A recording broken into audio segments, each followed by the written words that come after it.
forgetting about Cleveland, who will win this division. We aren't forgetting about them. They're not playing Cleveland this weekend. They're playing the Twins this coming weekend, and the Twins are still currently in first place. I mean, if you had to put the odds on who wins the division, if you had to rank, let's say this, not odds, but if you rank the 4 teams, I think they're all so very close together. I think the Tigers would probably be ranked 3rd or 4th. I think they're better than the White Sox, and I think that Cleveland and Minnesota are slightly better, but no guarantees. I mean, it's a little bit more than a toss-up, but it's close to a toss-up. There's a text here I just don't understand.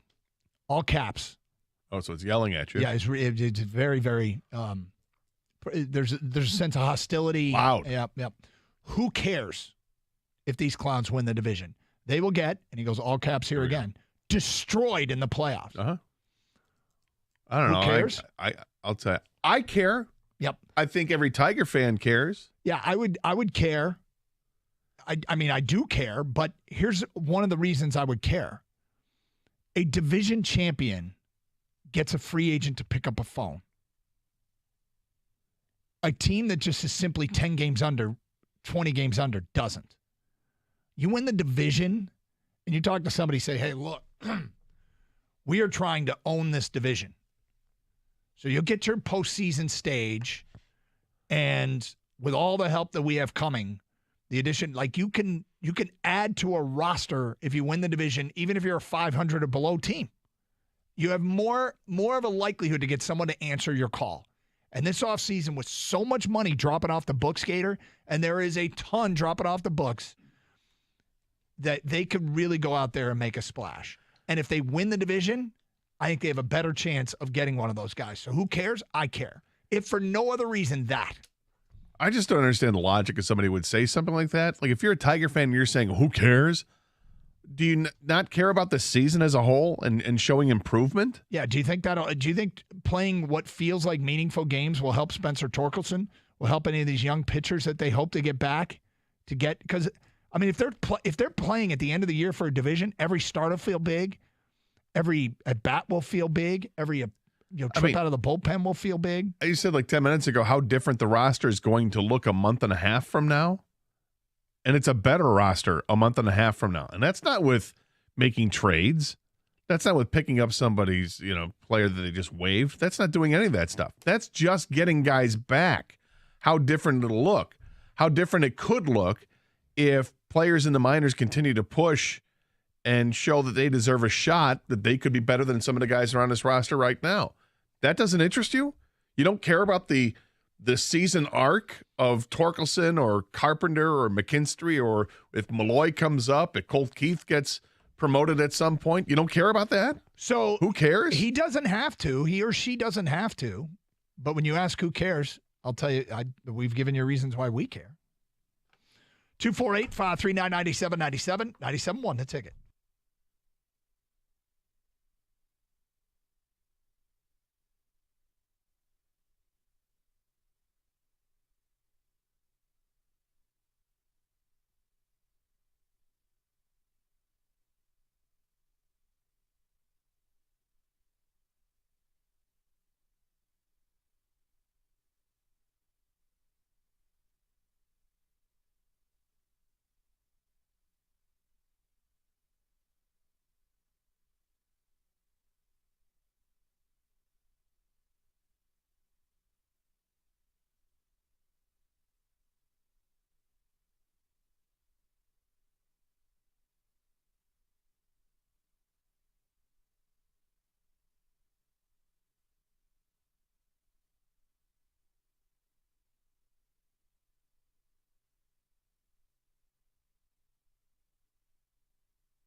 I mentioned earlier we were streaming on the Odyssey app and through our website. Champ and Chump are posting on our website, 971theticket.com. Also streaming video on Twitch, twitch.tv, where they have the streaming chat. You can participate. Sometimes we read those comments on the air. But you can see us, myself, Gator Kang, occasionally Kenny, Evan, others making their way into our studios. And we're streaming on YouTube, youtube.com, and then search up 971 The Ticket, and there's a stream there as well. 248-539-9797. All right, so ESPN came out with a mock draft for the NBA draft this coming Thursday night.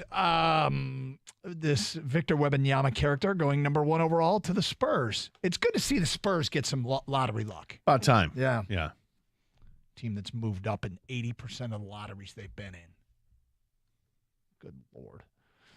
Charlotte picks second. So Wembanyama goes first. Charlotte at 2 takes Brandon Miller. At 3, the Portland Trailblazers, Scoot Henderson. At 4, Houston Rockets go Amen Thompson. So that leaves the other Thompson, Asar Thompson, available at 5. It leaves the guy like Taylor Hendricks available at 5. It leaves Cam Whitmore, who seems to be a popular pick for the Pistons, available at 5. It leaves Jarris Walker from Houston available at 5. Anthony Black from Arkansas available at 5. And the pick is in. According to ESPN, with the 5th pick, there's been a shift in intel. Oh. And the Detroit Lions select Jarris Walker, power forward, Houston. And ESPN writes, the intel shifted in recent days following Whitmore's workout in Detroit, indicating that the Pistons may look in a different direction, be trading it or selecting another player such as Walker. Making Monty Williams the highest paid coach in the NBA, you unquestionably gives him input on how the roster is built. And the expectation around the league is that the Pistons will want to pivot to respectability as quickly as possible. Should Detroit trade down, Jalen Hood-Schifino has come up as a prospect the front office is high on, as well as Grady Dick, Taylor Hendricks, and Cason Wallace. Piston general manager Troy Weaver showed deft ability maneuvering around the lottery last year to position himself to land 2 elite prospects in Jaden Ivey and Jalen Duren. And it's possibly looks to do the same this year, possibly with a team such as Houston, who holds picks at 9 and 16. So did that work out? What I take away from this is that the workout of Whitmore in Detroit maybe didn't go as well as people planned, people thought. It's possible. Yep. I thought I had heard that Hendricks had a great workout. He did. I read the same thing. So that maybe that would be the name that comes out of it. That's who I want. I'm fine with whoever Weaver picks, I guess, because I think to me there seems like there's 3. The ESPN guy says it's Jarris Walker. Hendricks is the one that had the nice workout. I like the upside of his defensive ability and also he's got some offensive upside. But Whitmore is the guy that might have the most offensive upside and that he's the most gifted athletically. And the big knock on him is that he doesn't pass. I don't care. I don't need him to pass. I need him to get the ball and score. We have plenty of guys that can pass and get him the ball. When they get him the ball, he knows it's go time and he's gonna go to work. I kind of lean towards him because of the athleticism. I think is he also the youngest guy in the draft? I'm not Whitmore? sure. No, yeah. I'm not sure. I figured if he's still 18, I was listening to the morning show driving in, and that was brought up how young one of the players. I thought it was him, but I like that he might be a guy that could maybe start real early in his tenure with the Pistons, whereas I'm not sure if that's the case with the other guys, but we'll see if they even have a 5th pick. Yeah, I'm with you, Gator, if they even have the 5th pick thought, because ever since they fell in the lottery, I just thought, all right, he's moving this pick. We're getting a veteran, or we're just, this is not what – and Troy Weaver plans for everything. I'm not Troy Weaver. I only planned to have a top 3 pick, and I was like, what the hell? Once they fell. Whitmer is only 18 years old, and he's not the youngest player, but there's nobody – I mean, there's a few that are younger than him by months. But that's really, really young, yep. right? And he played a full season at Villanova. I think the Vegas odds are it's going to be Cam Whitmore. That doesn't mean anything. But if I had to pick someone personally right now, I'd go with Cam Whitmore as well, Gator. I think to me, his comp is like Anthony Edwards. Really athletic, 2/3 guy. He's a slasher. He can guard, all the guards, the 1 through 3. He's got to work on his 3-point shooting a little bit, but he's so athletic. I think that's something he can improve. He's a scorer, and that's if we stay at 5. But like I said, I go back to the thought of I'm not sure this 5th pick is going to be a Piston, and maybe that's just me not wanting it to be a Piston. With this mock draft about the Pistons here with taking Jarris Walker, Walker has a 7'3" wingspan for a guy who's 6'7". That's massive. You talk about length. That's length, and that helps defensively. And I mean, there's upside with each one of these players. It's like I'm not saying they can do no wrong. I'm saying that I'm torn because each player brings something different, and you have to ask yourself, what's the best fit for the Pistons moving forward? If they stay at 5, which player is the best fit? What matters to you most? Is it defensive abilities? Is it the ability to knock down a 3-point shot? What is it? Do they need a small forward, a power forward? What does this team need? I want to be careful how I word this, but the thing about Cam Whitmore is he can score, okay? And it's not that I don't think the skill set to pass the basketball is the problem. I think it's a reluctance to share the basketball that's the problem. And the guy that I think of is Michigan had an incredibly talented player last year named Jet Howard, who put up some pretty impressive statistics. But at winning time, there wasn't always the plays that were made to help you win. And I wasn't mad at him because he was a freshman, right? But now he's off to the NBA. Before that part of his game had a chance to develop at the collegiate level. And it doesn't mean that it won't. It doesn't mean it won't with Cam Whitmore because he was also a freshman. But it's the question becomes, it's not the skill set as much as it is, to me, a reluctance to share the basketball that just might not fit in. Now, I don't know if that showed up I don't know how that would show up in a workout, right? They said that the ESPN says the intel's changed a little bit after his workout with Detroit.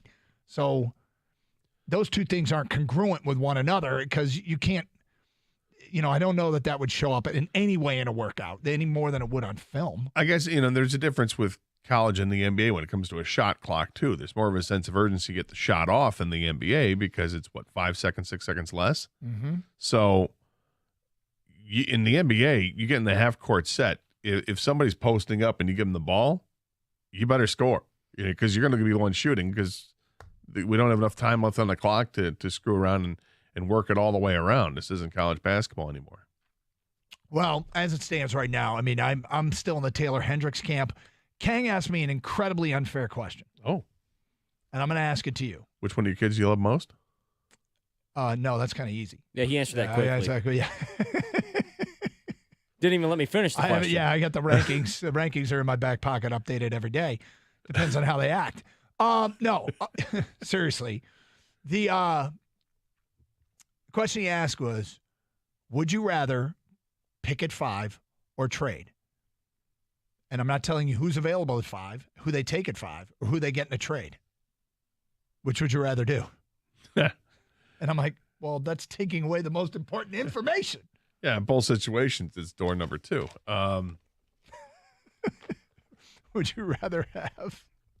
I think I'd rather. Let's see, because my immediate thought is if you're going to trade, you're going to combine it to do something better, right? So are you trading just to trade back? I don't like that idea as much. If I'm trading it because I want to get a player of consequence. So if you trade the number 5 pick with Bogdanovich, you should be getting something pretty good in return. That entices me. And what you get in return has to be better than what you'd get with the number 5 pick. So I guess to me it'd be trade. Only because I associate trade with adding Bogdanovich in the trade.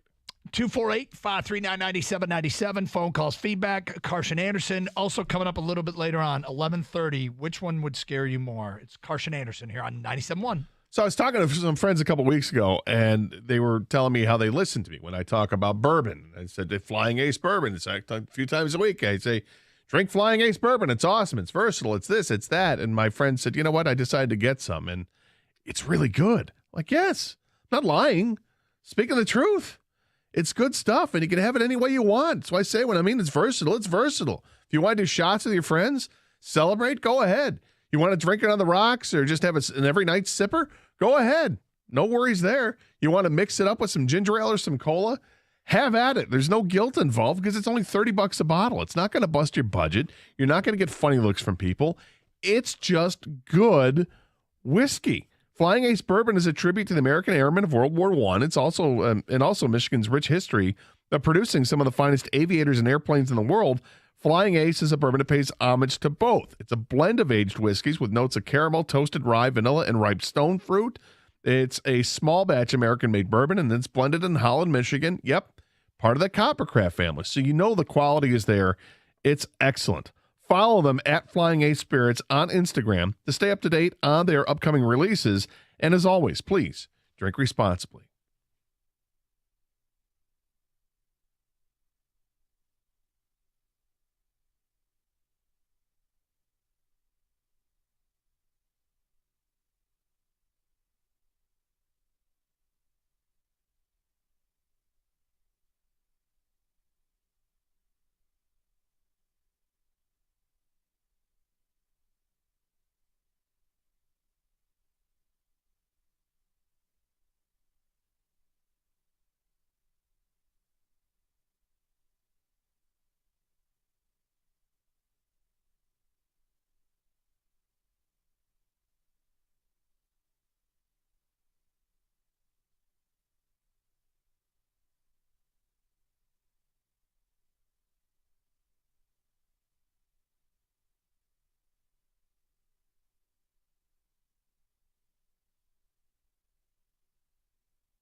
We're talking about this ESPN mock draft that has Jarris Walker from Houston going to Detroit at 5, with the first sentence of the analysis saying the intel shifted in recent days following Cam Whitmore's workout in Detroit, indicating the Pistons may look to go in a different direction because everybody thought it was going to be Cam Whitmore.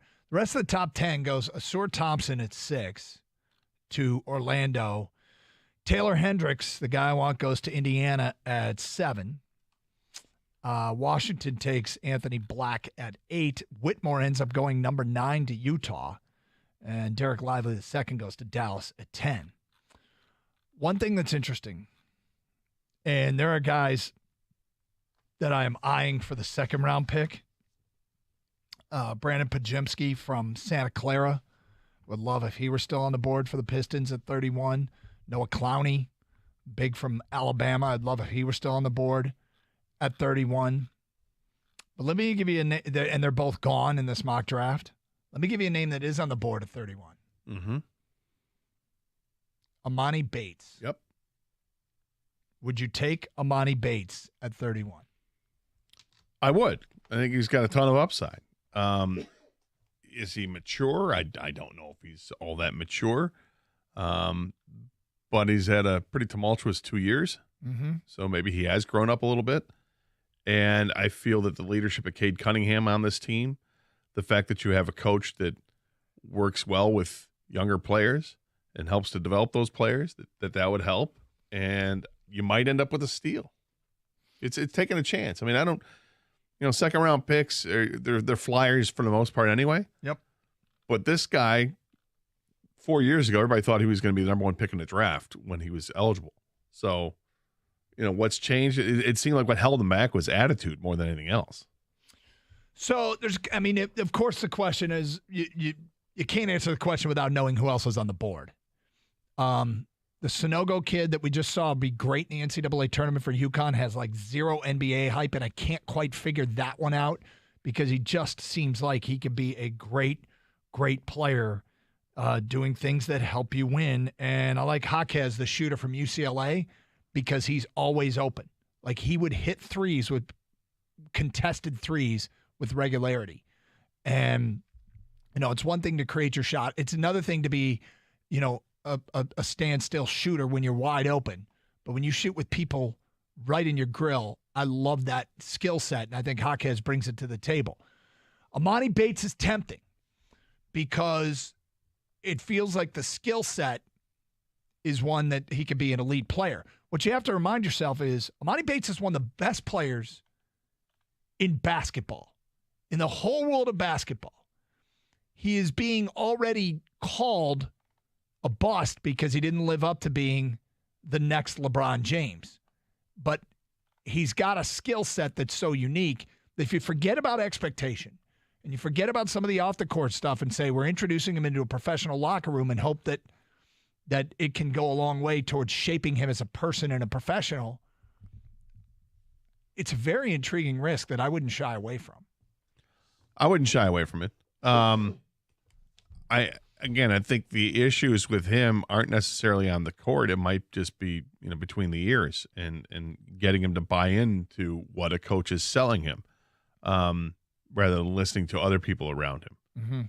But who knows? You're right, Doug, about the late first round, the second round picks. Who would you draft? Because we don't know who's going to be available, right? But if you're just asking generally, would I draft Amani Bates? Would I take a chance on Amani Bates at some point in this draft? And my answer is yes, absolutely.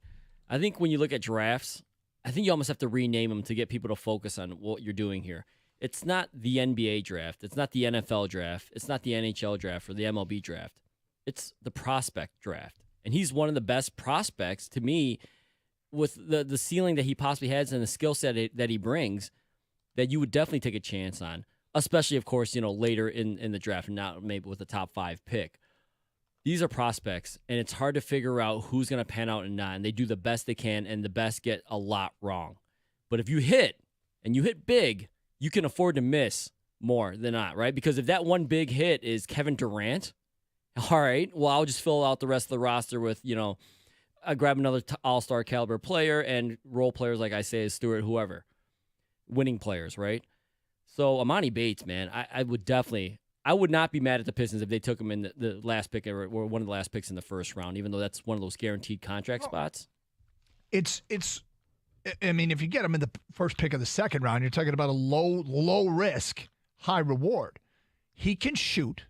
He's got an incredibly quick trigger. Like he gets that shot off so fast that he just needs a little bit of daylight.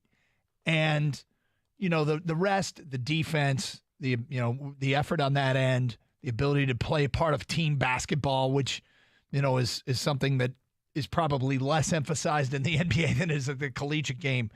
I don't know. It's like I said, it's a total intriguing risk. And there's a bunch of guys I like there. There's some that are projected to go before they pick, and Pajemski and Clowney, and there's others in Sonogo and Jaquez that are expected to be there. But I might not be able to pass on Amani Bates. I really find Jaquez to be intriguing because he's never, it appeared to me at the collegiate level, he's never guarded. Well, he could shoot with people right on him. With Bates, the other thing about you talking about his quick if the Pistons take him and you see him in the lineup, he's not counted on as being the guy. Nobody's looking at him as being the savior or being the second coming like it was when he was in college because he had so much hype about him that he was the focal point for defenses for a while there. And it all got in his head, perhaps. So if the Pistons were to draft him, you see him on the floor, he's got 4 other guys that are probably, better suited to the NBA than he is right now, and it might relax him. And all of a sudden, he's wide open, and this guy who had this quick trigger, now he can set up and still use the quick release, but he's in a better position to shoot and can be a better asset. Because there is no pressure. So when I say prospect draft, I say that because none of these players are finished products, and that's not just on the court, that's off the court, because that seems to be the Amani Bates, maybe why he's fallen from, the number 1 overall consensus pick at 1.2, maybe late first round, if not second round pick, right? He's not a finished product as a man either. This guy is really young, and he's going to have to learn to grow, not just on the court and off the court. And if you get the off the court Imani Bates to grow up and mature, and allegedly he says all the right things so far in the combines and the interviews since, then I think the game on the court could go next level because that's the type of skill set he brings, things that other guys can't do at his size. There's a reason why he was mentioned as the number 1 overall pick and a Kevin Durant type player with his wingspan, his height, and just what he can bring offensively. 248-539-9797. We go to Mike. You're on 97 on the ticket. Hi, Mike. Hi, guys. Love talking about the Pistons. I just wanted to ask your guys' opinion about something because to me, it seems to me like a golden opportunity is staring us in the face. And this isn't New York.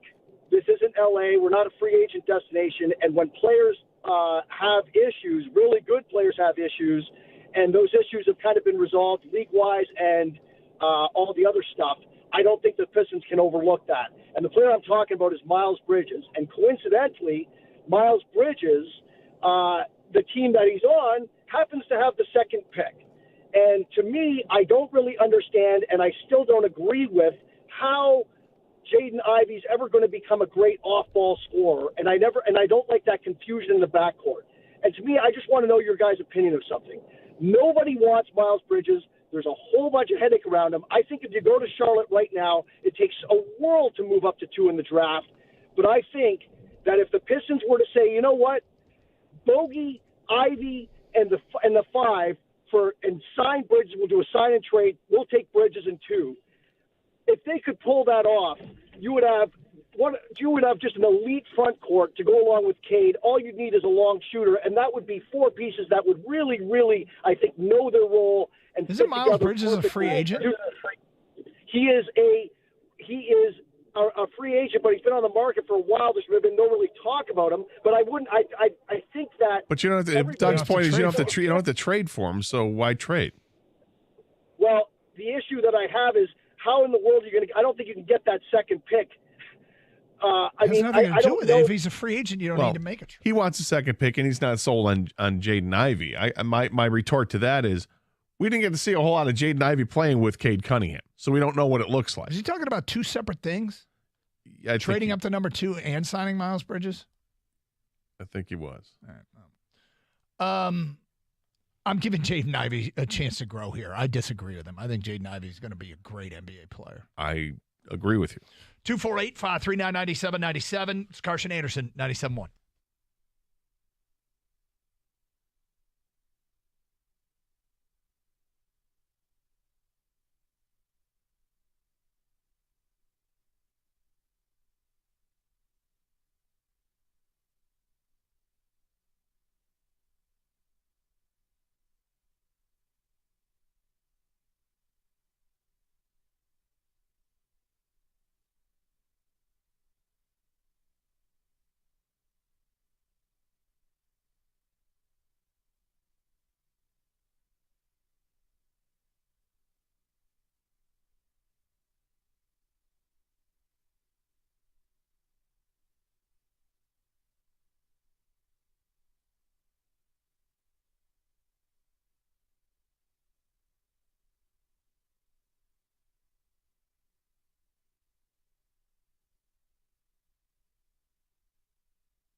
you see what happened on The Price is Right? No. Oh, I heard about it, actually, yeah. The dude who won. You celebrated a little exuberantly? Yeah, a guy won. I think the game was called Bonkers, and he won it, and he just threw his hands in the bonkers? air. Yeah, he did. He threw his hands in the air, and he, quite frankly, I'd say he waved him like he just didn't care. Yeah. And so much so that he dislocated his right shoulder. Was it that Price is Right, or was it, why did I think it was Wheel of Fortune? They had to have his wife's, okay, because then they had the Showcase Showdown, he had to spin the wheel, and Yes. the wife had to spin the wheel? Wife had to spin the wheel for him because okay. his right arm was hanging like he. You got a left arm. She got 95. Oh, nice. 95 cents on the wheel, and he like raised one arm.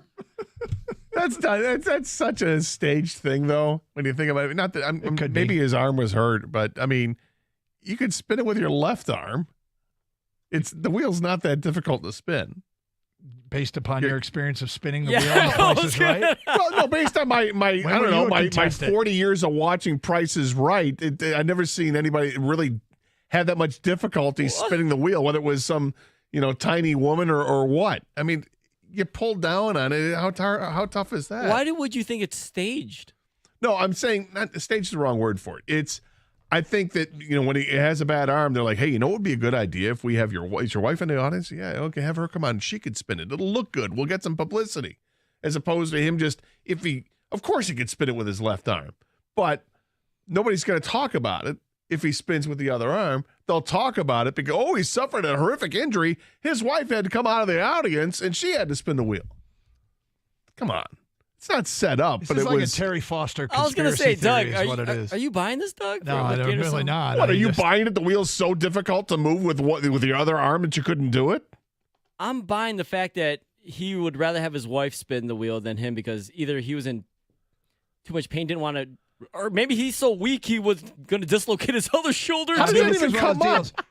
I think it's possible too that raising one arm over your head to spin something relatively heavy wouldn't feel good on your other shoulder either. Yeah, I'm not buying if it. his life depended on it, could he spin the wheel with the other arm? I think his life depends on it. I'd be surprised if he was even the one that brought it. Hey, can my wife come and spin for me? I would There's be some surprised if he There's did a it too. producer there I talking. think You know he how probably this said, works. man, my arm. And they're like, Yeah. you got to spin the wheel. And he's like, well, my wife's here. And you don't And think the he's- first thing that they would say is, can you spin it with your other arm? You don't think that would happen? Dude, I have no idea. I've never been on The Price is Right.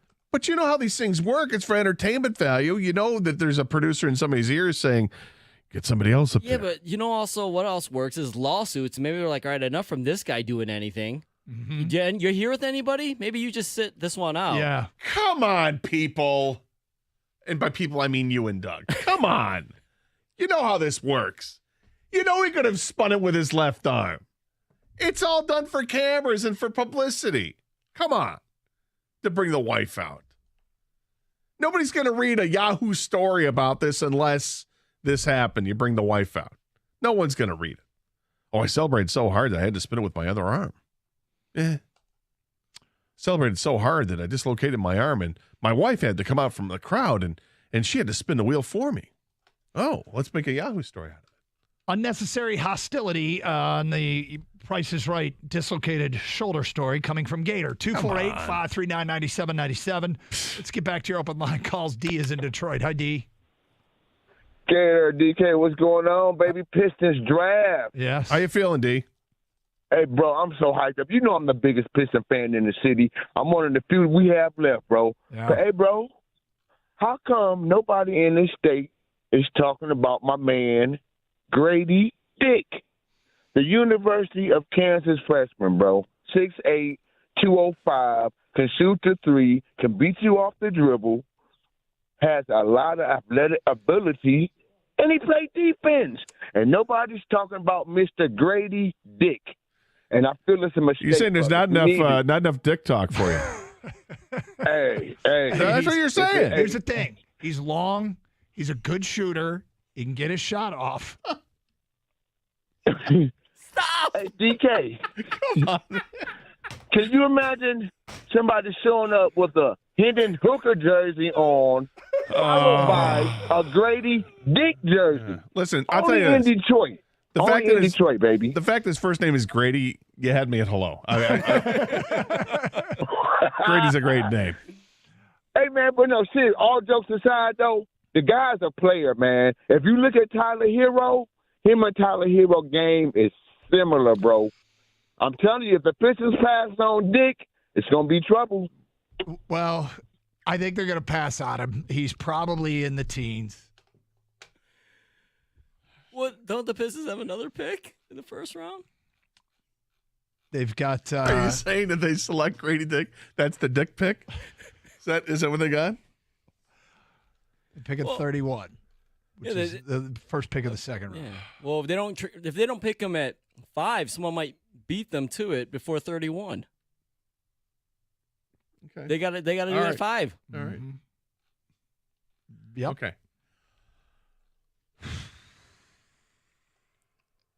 I can't believe it's taken this long before that name has been brought up. By you? Not that we've had endless discussions on the Pistons draft possibilities, but we have had several, and not once has that been brought up. And thank you. He is in this mock draft. Dick is projected to go to the Orlando Magic at 11. So, it would be a bit of a stretch. Come on. Kobe Buffkin goes to Oklahoma City at 12. And Jet Howard goes to the Lakers at 17. But, no, we haven't talked Where does much Amani about Bates Grady go? yet. He goes at the end of the second round. I think to Phoenix. Yeah, he goes 52 to Phoenix. Oh, that Ishbia connection. Yep. By the way, did you hear that Chris Paul, how he found out that he was traded? I saw it in your show sheet. I didn't know that. Chris Paul says he found out about the trade. Mm-hmm. He was traded for Bradley Beal. He said he found out because his son texted him. Yep. So it implies that the Suns never contacted or didn't contact him until the word got out that he was traded about the trade, which seems kind of weak. Then Chris Paul doubled down and said that, look, it's just a business decision. We know more than anything else. It's just a business. But I think Isaiah got in his ear, and, the two of them started talking, and they realized that they want to go a different direction because Isaiah Thomas is, friends with Ishbia, and there's reports. Some people think that he's going to get a job with the Suns, even though I guess Matt Ishbia denied that. But then he brought Isaiah Thomas's name into it. Yeah. Well, I mean, oftentimes when players get traded, they leave bitter. So, I'm not completely. He didn't go full bitter, but no, it was he didn't, interesting. But you could see it coming on. Anyway, we said we'd get to this. There is a terrifying story playing itself out in the Atlantic with this tiny submarine that has 5 people on board that was taken on essentially a sightseeing trip to the wreckage of the Titanic. Yeah, it's off of Nova Scotia, right? I think it's it's Newfoundland, isn't it? I think it's Newfoundland. I think that's where they took off from. Yeah, it's same area. It's all the maritime states, yeah. South and east. But it was south and east from there. Yes. It was on a trip to see the wreckage of the Titanic. When it lost contact with the vessel that transported it there, the Polar Prince. The wreckage lies 12,500 feet below sea level, which I believe it's over 2 miles, right? Yes. And they are hunting for it. About 2.5 miles. This something the size, roughly the sea area, the size of the state of Connecticut. This thing is equipped to carry oxygen for up to 96 hours for 5 people. But it's missing. And it's been missing since Sunday. Yeah, I guess when I heard about the story, I heard about it yesterday. There was somebody talking about it on one of the news networks, and they said that they thought there was still between 60 and 70 hours of oxygen left. Mm-hmm. But the fact that they lost contact is the scary part. And because you start to think about the pressure that builds up when you're down, 12,000 feet, that can just, if there was a pressure situation, that they definitely perished. But we don't know. We'll wait and see if hopefully they can find them make contact and get them to the surface safely. But if they've been missing for this long, like, how does that happen? These things are equipped with sensors and all types of things that you would think would be able to find beacons or whatnot, and they're unable to find at this point, which is that's grim. It's grim. Now, if something goes wrong, it has a device that allows it to rise straight to the surface. So it could be floating on the surface, malfunctioning in some way, and it's just a matter of trying to find it. But the bottom line is, this is a terrifying fate. To be down there, if you're down there, you have to figure it's dark. Oh, if they lost power and the lights go out, I would soil myself within 30 seconds, and I would freak the hell out. I would be inconsolable. The one thing you can't do because of the oxygen is that you got to try to remain calm as possible, right? I know. It's easier said than done. I get Good luck in that situation, yeah. So WWJ, our brother station, posted a story on it right now, and it's, apparently the ABC News says they have enough oxygen, they think, until Thursday, okay? And they interviewed, NPR interviewed a retired U.S. Navy submarine captain, and he says, basically, imagine a spacecraft disappeared on the far side of the moon. A, you got to find it, and then B, you have to find a way to get to it. So this is very, very difficult. And he personally put the chances of survival for the passengers 1%. I can't,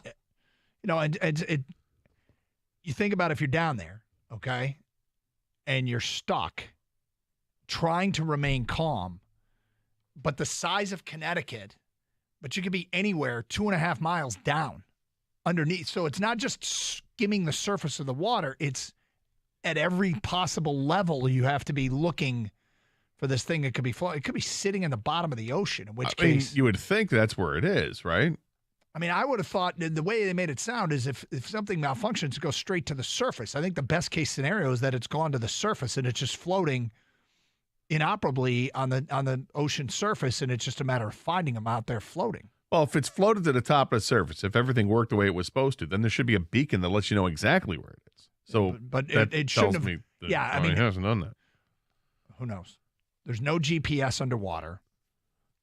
Well, it begs a question. Would you get in a submarine? Something like this? So before this, no. And I think it goes back to being a kid and watching a movie about, a war movie and a sub being attacked and, it's springing a leak and water pouring in and the guys, and then showing the guys in the sub trying to survive. And chew gum furiously and plug the hole. They've got zero shot at survival and you're just waiting. You remember the scene in, what's the movie? I read the book. Hunt for Red October? No, the one that actually happened out of Massachusetts. Perfect Storm. Okay, yeah. Remember Perfect Storm where the boat flips and it's sinking to the bottom? The Gloucesterman, yeah. And the crew's like sitting there going, they just realize that they're doomed. Yeah. I mean, that's like the worst case scenario. You see the water filling up. Yeah. Yeah, this is no good. I mean, I'd be hesitant. It's terrifying. At best, I would be hesitant to get onto a giant submarine. Right. But you're talking one of these little submersibles that, going to go and explore a wreck. This is like the grimmest story It's that ever. far down? Yeah, there's no way I would do that. And I love the water. But I do not feel safe when it comes to a situation like that. You deserve it? You deserve a submarine? No. No? I don't. Not interested. No. 248-539-9797. Carson Anderson here on The Ticket.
We weren't really going to bring up the second part of this topic when we first saw the story earlier in the week, but with this story and this lost submarine, submersive that was on a sightseeing trip to the wreck of the Titanic, that's been missing since, I think it's like Sunday around 1 o'clock, and it launched at Sunday at 9 a.m.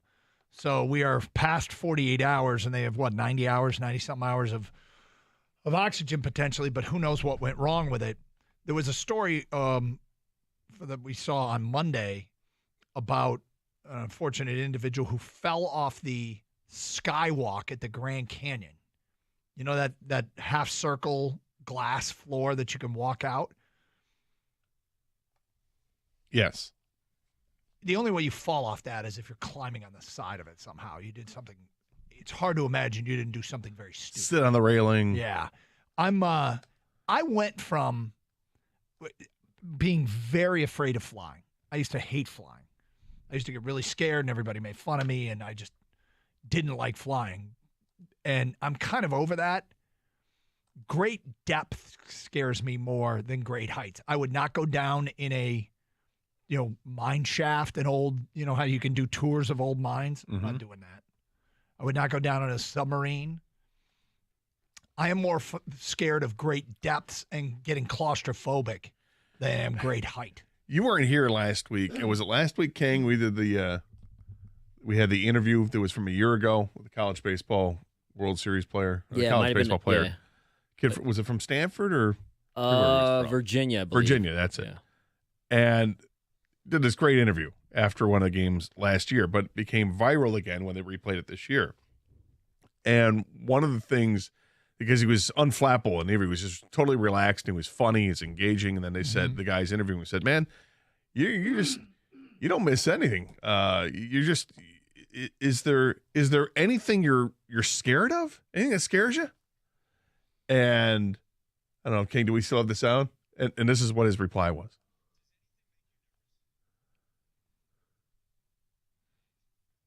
Caves. Yeah. Yeah, I'm not going I'm not getting any caves. That story I was at Thailand where those kids got caught up in the cave. Remember that? Yeah. Terrifying to me. Caves are scary as hell. Yep. Scary as hell. Now, would I walk out onto the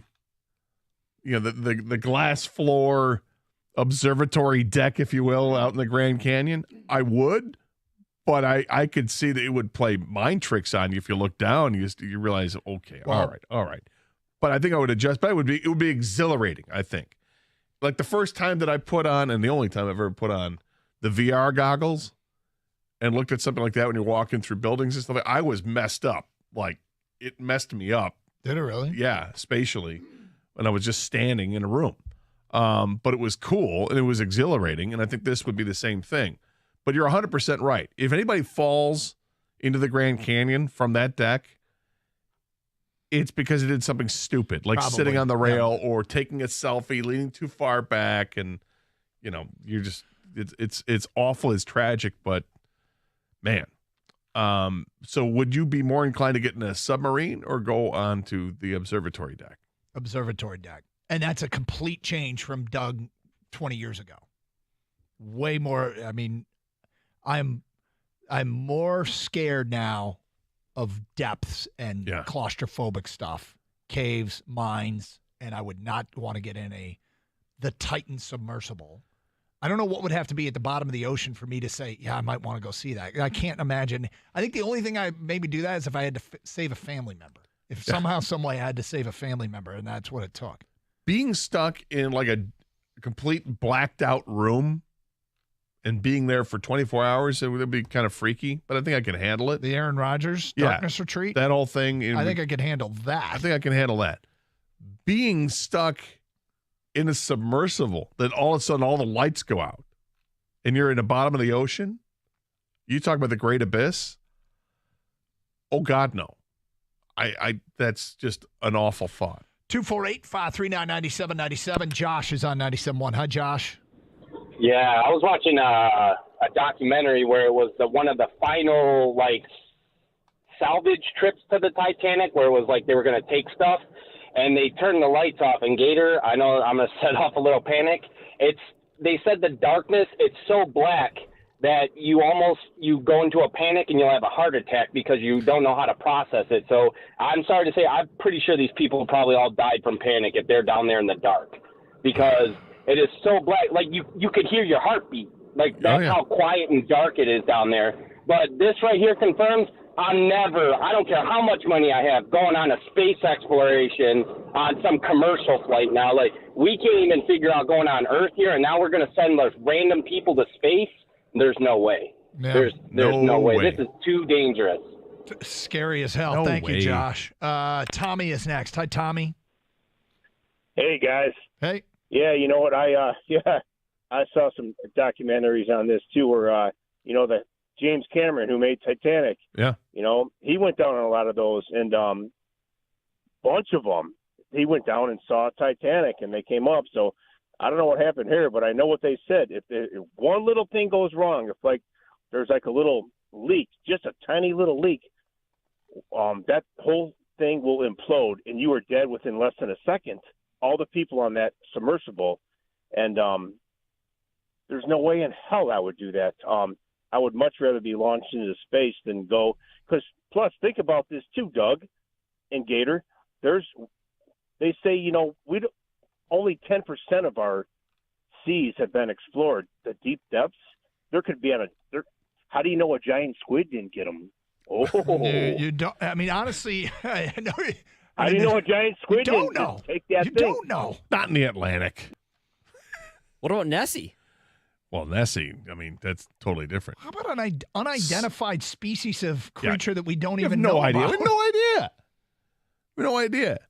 The depths of the oceans. The dive to the bottom takes 2.5 hours, and they lost contact an hour and 45 minutes. And by the way, the caller before this one mentioned random people. These aren't random people in this submarine. I think 2 or 3 of them are billionaires. Yep. And one of the billionaire's son was with him. It cost $250,000 to get in this submarine to be able to do this exploration. So they paid a lot of money, and something clearly went wrong. It's unbelievable. That's scary as hell. 248-539-9797. Stacy in Commerce, you're on 97.1. Hi, Stacy. Your comment, scary as hell? Yep. I had one of them. My wife and I and a customer were up at the Renaissance Center when it used to rotate, going around, big view of the sky, the city and all. And it was tornado warnings for that day. So blue sky on one side, green on the other side. Well, the top, it's 880 feet up. It's moving around pretty good. And then we finally turned to the east, and we see this green glob and whatever. And all of us were a little uneasy. So we said, well, we're going to go. And they said, nah, no problem. We'll pay for your drinks. Just thank you for coming anyway.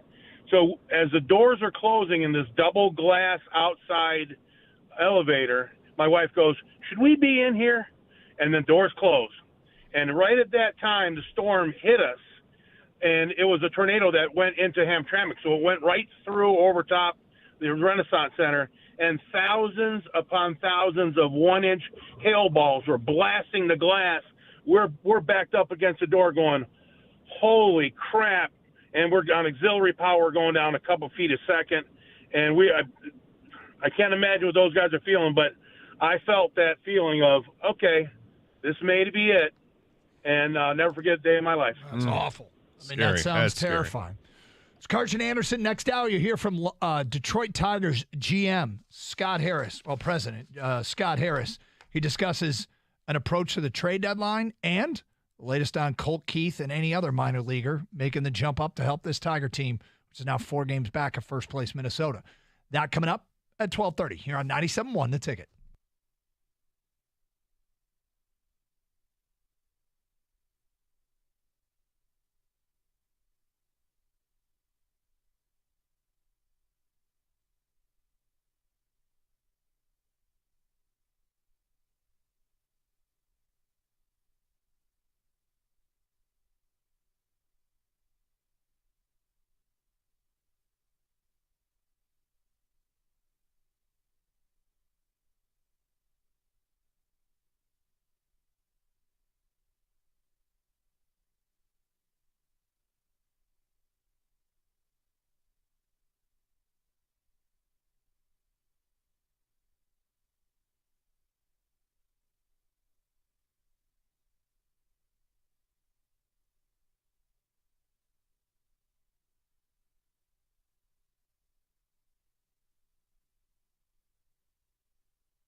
All right, for those of you betting on my lunch and watching me eat on Twitch, which happens every day, it was a grilled chicken with a corn salsa. Oh, Yep. I didn't see what you were having today. Yep. So somebody there is a winner. They bet every day, and they watch me try to power through my lunch as quickly as possible. Oh, someone won with the a grilled chicken. Grilled chicken call, huh? Uh-huh. Well, How much money do you have to bet to win $1 on that? I don't know, but there's a lot of. I want to look and see. I don't know what the choices were, but it frequently comes down to, is it going to be chicken or is it going to be salad? Sometimes there's a sandwich. But they take bets every day, and then they watch me eat. And I've stopped watching it because they're all commenting on my eating style, which you have to understand. I got like 4 minutes to get through whatever it is, and so it can get a little sloppy. Try and clean up the workstation, but yeah, we were just talking about the missing sub. There's all kinds of different concerns. One is that the batteries may run down and they're no longer able to keep the heaters on. So, I mean, they're at a freezing depth, so you could freeze to death down there. They could run out of oxygen. Someone texted in that it's not that big, and it was like a giant whale could like swallow them up or something. You guys were mentioning about what's down there that we don't even know, giant squid or whatever. Yep. And there's not like a ton Whales of. don't eat submersibles. We don't know what's down there. We have no idea what's down there. No, they hate cinnamon, Gator. They hate cinnamon. All right? Yes, it's cinnamon. They love salt and pepper, though.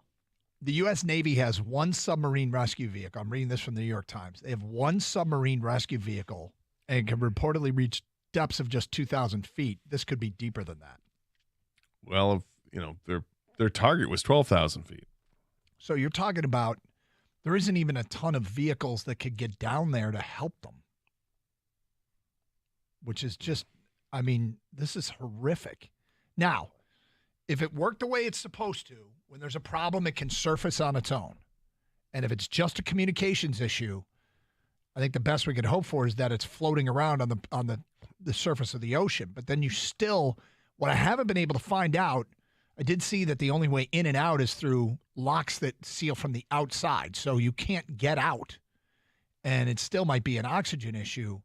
You would hope that it would be equipped that, hey, if we surface and we have issues, that we are able to get fresh air in there. Can you imagine if you get to the surface and you can't get out of this thing because you have to be let out from the outside?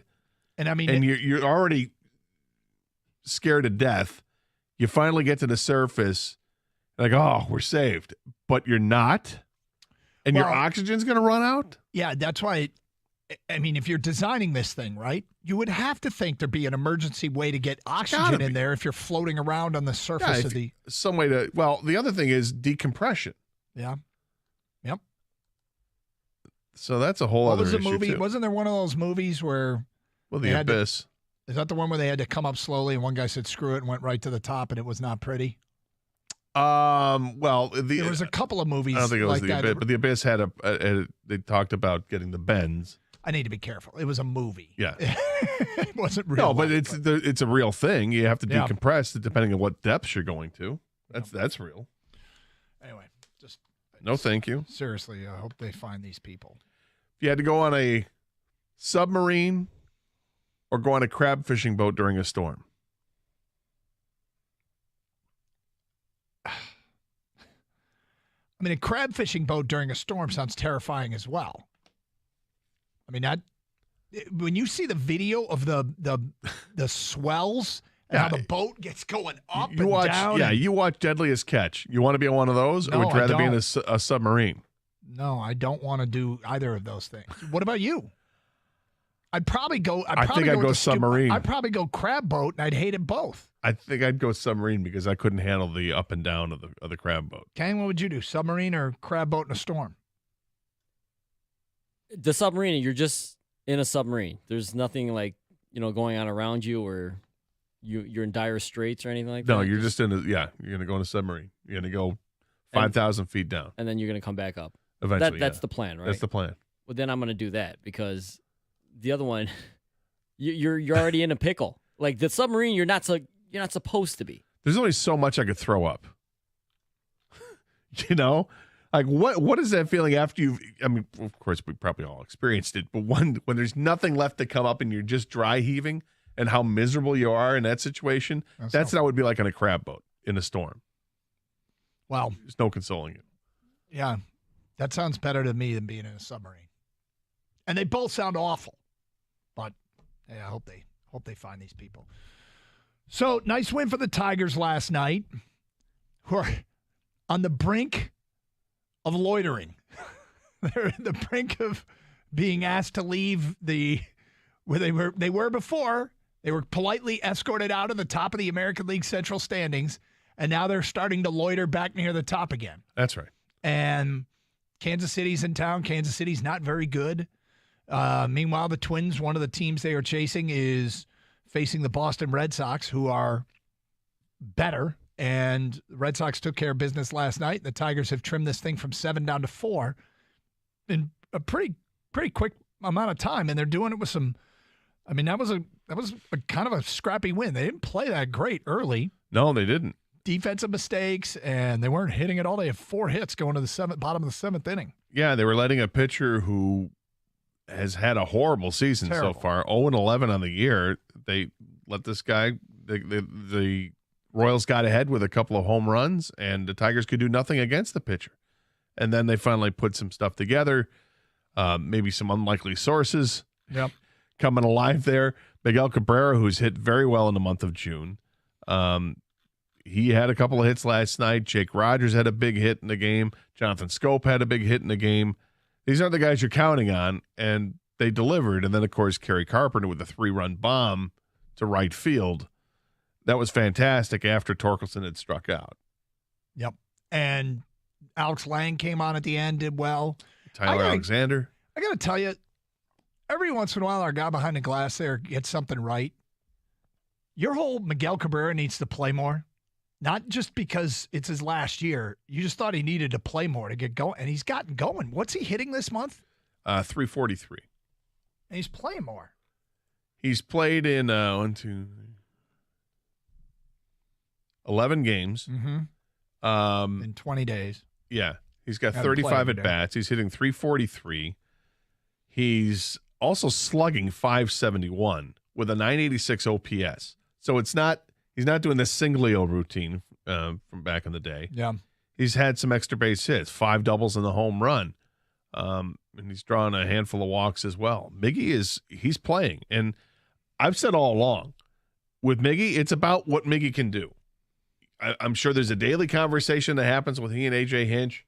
Hinch says, "How do you feel, big fella?" And he lets him know if he can go or not. They'll talk about how they want to handle him the rest of the way. But, I imagine AJ Hinch is going to him now and saying, "Hope you're ready to go, man. We need you back in the lineup." He's going to play against left-handers every time. And if he's got a history against the right-handed pitchers they're facing and it's good, let him play or whatever. If he's healthy, play.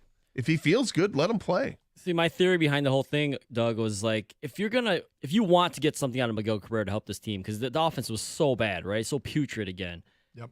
That he's not a part-time player. When he was playing regularly, he didn't even like DHing. He liked being on the field. He's got to be into the game. You can't just call him every 4 days or something like that. So I said to myself, just play him and you bat him consistently. That way he gets in some kind of groove, because that's the type of a player I think he is. He's just not like a pinch hitter or, like I said, a DH every now and then.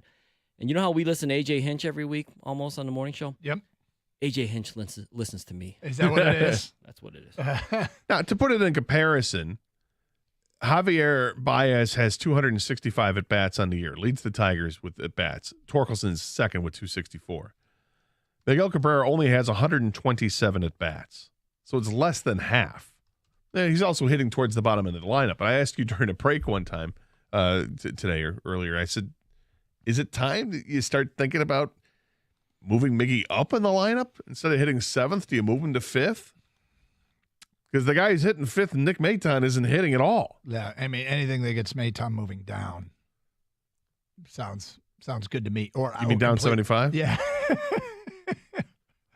I like the guy, and it's I think getting rough. I think he's got promise, but he's just, I mean, another 0 for 3 last night, and he's hitting $153 on the year. Enough's enough. 248-539-9797. Scott Harris, the president of the Tigers, talked about a variety of topics, including his approach to the trade deadline. Hear what he had to say at 12:30 here on 97.1 The Ticket. Well, today is actually the last day of spring. Tomorrow is the first day of summer, and we know the heat is here. We got 80-degree temperatures. We found out Sunday it's supposed to be like 89. It's hot. Is your air conditioning working? Have you turned it on yet? You may want to try it and see if it works. And if it's not, if it's a little sluggish, you got some issues with it, call the great folks over at Birmingham Plumbing, Heating, and Cooling today. And they dropped this special offer just in time to beat the heat. Birmingham Plumbing is including a free ultraviolet light air purifier or high-efficiency air filter when you have both your furnace and air conditioning systems replaced. In addition, they include up to a full 5-year parts and labor warranty that includes annual maintenance. And don't be worried about the cost up front. Birmingham has got you covered there as well. They offer financing options for your new furnace or AC system for as low as $70 a month. So whether it's your air conditioning, a furnace, a pool heater, a boiler, a water filtration, maybe you got a flood in your basement, probably your sump pump, whatever the issue is, clogged drain, call Birmingham Plumbing, Heating, and Cooling today. They'll take care of it. 248-282-3971. Or you can schedule an appointment online at birminghamplumbingco.com. Birmingham Plumbing, Heating, and Cooling, your Metro Detroit boiler experts.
Doug Harsh, Scott Anderson, 97.1 A Ticket, open lines, 248-539-9797. Glad to be with you here on a Tuesday in Detroit. NBA draft coming up on Thursday. We'll talk hear what the Tiger GM told the media yesterday. I keep calling him the GM. He's the president. He's talked about getting a GM. So probably do it at the end of the season. I always find that a weird season. dynamic. You're basically playing the role of general manager. So why do you need a general manager? I don't know. He's got an assistant GM. Yeah. But anyway, let's get back to your phone calls. We go to Terrence. You're next. Hi, Terrence. Hey, how you doing, gentlemen? We're good. All right. How you doing, Doug? Hey. Everybody? Karsh? Oh, Doug. I'm listening to you guys. This is a very interesting topic, and I'm going to open this up just to say my first books I ever read in my life was Jules Verne's 20,000 Leagues Under the Sea. There you go. The second one was Huckleberry Finn. So I've been to adventure novels my entire life, and I've served in the Marine Corps on amphibious assault ships. And the situation them guys in, from the things that I know, the things that I've studied, the things that I've read, they are really screwed in so many different ways. If they're on the bottom, ooh, man, it's like a 1% chance they're gonna find it, especially if they have no power. But even if they come up top, before the guys went to commercial, I heard you say, okay, they have to open it from the outside. Okay, well, that means they're on the surface in a dark room because there's no power in this thing, and now they're just floating because the current, it's not like they're going to pop right up and be right back in the vicinity where they're looking for them. No, the ocean is going to push them wherever the current is pushing them. So even if it comes up, they're still just floating in the dark in this thing. And when it gets dark on the ocean, ooh, man, it gets dark. If you ever cut your lights off, driving down a dark road, it's like that, but 20,000 times worse because now you hear all the elements. Now, let's say they could open the hatches, which they can't. They can't even break the glass. The glass is made to withstand at depth. Break to withstand. So they can't break. But let's say hypothetically they could. Okay, now you're subjecting yourself to the elements of the ocean and the sea and the salt water. You cannot drink the water. I doubt if they have fishing equipment. So now you're going to starve to death or dehydration or drown because somebody's going to panic. You know, if you drink salt water, it causes hallucinogens and causes you to get sick and everything. This is really a messed up situation for them. I don't see this turning out. In 96 hours of oxygen, and they're already through half of it. And I'm sure if these guys weren't, billionaires and millionaires, the search efforts would. I don't even want to say that, but this is really, really, really messed up. It is incredibly and yes, there messed is a up. monster factor. Right. Factor too. I hate to throw that in there, but you're a Navy guy. You're talking about there, monsters. You've seen stuff. Actually, Marine, but oh, sorry, Marine. You've seen stuff. Were you ever, as a Marine, man, Terrence, I ain't seen no monsters. Were you ever in a touch and go situation on the ocean, on or under? Not under, definitely not under. But if you know those little ships that shoot out the back of the big giant, we call them amphibious assault ships. But I was a crew chief on those little ships that shoot out the back and hit the beach. They're called amphibious assault ships. And when they would shoot us out the back of the ships, we have to wait. We do it all at nighttime. We have to wait for the call to go in. And a lot of times we were just sitting there bobbing in the ocean and radio silence with our hatches open. And I can remember plenty of times radio silence and the waves just crashing against my amphibious assault ship. And I'm just sitting here floating in the water. I don't see anything, can't see anything. We might be traveling with night vision goggles. And you're just waiting for that call. Okay, now go. And you just pitch dark, and waves are splashing in, and it's really scary. You can't see your hand in front of your face. Well, but you hear the engines humming. Terrence, thank you for dealing with the infantry assault ship and not us. There's just no way. That sounds you even. Find me doing that. No, sir. Crazy, but you have a good day, guys. All right, thank you. Yeah. You too. Right. That's a big nope. I mean, it's terrifying. Absolutely terrifying. What those people are going through. I don't know, man. I guess I'd rather be bobbing on the surface than stuck underneath. You talked about how they're still screwed even if they're on the surface. It's way better than being out of power and sitting on the ocean floor. And when there's only a limited number of vehicles that can get down that far. Bobbing on the surface at night, at least you got some moonlight. Yep. You got there's some kind of difference. You can see one window, right? Yeah, you can see in front of you. Guess what you can't do when you're 12,000 feet down? No. You can't see light when you're and you probably 3,000 feet down. No idea which way's up. Who knows? Well, yeah, who knows? Yeah. Oof. But just Let's just hope for the brutal. best. Yeah, no kidding, right? Let's lighten the mood substantially. Okay. My favorite sports headline. We were talking yesterday about everybody's individual relationship with the Tigers, and it felt to me like, a relationship that you perhaps gave up on. And then over the weekend, when the Tigers went to Minnesota, over the weekend, you saw that person that your ex, they look great.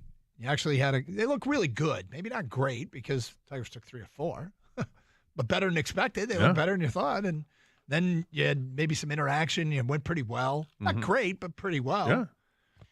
How about this for a relationship? I want you to draw an analogy here. The headline was you heard about San Diego State. It said they have submitted the paperwork to leave the Mountain West Conference. They wanted to leave, yes. Yep. Headline is Mountain West rejects San Diego State's withdrawal request. I'm sorry, no, you can't leave. But we're done. Yeah, the relationship's over. I don't want to be with you anymore. Yeah. I'm leaving. No, you're not. But I'm breaking it off. Seriously, you and I are no longer an item. Breaking it off. Stop cracking wise. You're staying right here. But no, I'm saying I am leaving this relationship. No, you're not. No, you're not. Right? You're just upset. You'll calm down. Isn't that what's going on here? It's exactly what's going on. It's like in Wayne's World when Wayne said he broke up with his girlfriend and she kept showing up to his gigs. He's like, we're broken up. Why? No, you're just so funny. We're done. Yeah. This is exactly what this is. Although with contracts, it's a little harder. Yeah, well, that's true. This is what's the headline tethering you to the conference at this point. When I read the story, it's a little bit different. It's like they're saying we're leaving under these circumstances and under these terms, and the conference says, no, you can't. But the headline said Mountain West rejects San Diego State's withdrawal request. I mean, in the real world, have you ever had a withdrawal request rejected? Like, I am leaving this relationship. I am quitting this job. No, you're not. No, not yet. No, you're not. Well, I remember You there was a time in my career where someone that I worked with, they had 2 weeks left of vacation and they wanted to quit and said, that's my 2 weeks notice. I'm taking vacation for 2 weeks and I'm done after that. Yeah. And the program directors, don't do that. You don't want to do that. You're burning bridges if you do that. If you want to quit, that's fine. But give us the 2 week notice. And he's like, yeah, I don't want to do that. And I think he worked for a week and was done. Really? Yeah. But did he get his 2 weeks? I think he got, well, no, because he quit. So it's like, how do you go back and get something after you've quit? I mean, you made that decision. Maybe you shouldn't have made that announcement. Yeah. You know? I mean, he was working with somebody else shortly after. So I don't know if there was a non-compete or not. Well, San Diego State tried to break up with the Mountain West, and the Mountain West not accepting the breakup. 248-539-9797. Scott Harris, he runs the Tigers. What did he have to say about the approach to the trade deadline? Hear that at 12:32. Hey, CGC Water reminds you, whether it's leaky faucets and fixtures, clogged drains, or old water heaters that need replacing, CGC Water Treatment and Plumbing got you covered. Now is the time to replace your old sump pump, and CGC Water can help you handle all your plumbing and water needs. Convenient scheduling and guaranteed work. Call 855-339-4242.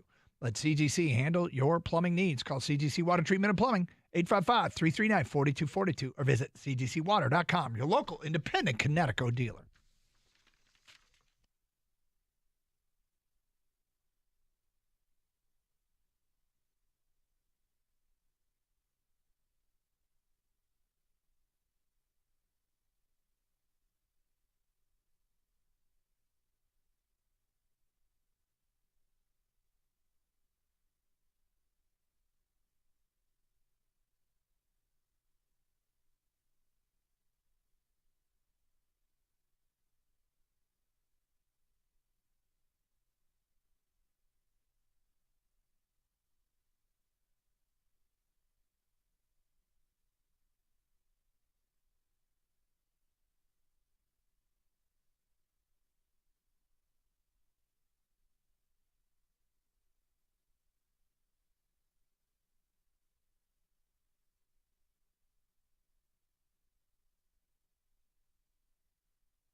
Doug Carr, Scott Anderson, 97 a ticket.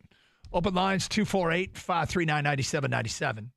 All right, so saw these headlines and then was happy to see that we actually had the sound in the system and had a chance to play it for you so you can hear it for yourself and draw your own conclusions, if you will, regarding what the president of the Tigers, Scott Harris, told the media. Now, Scott Harris is in year one.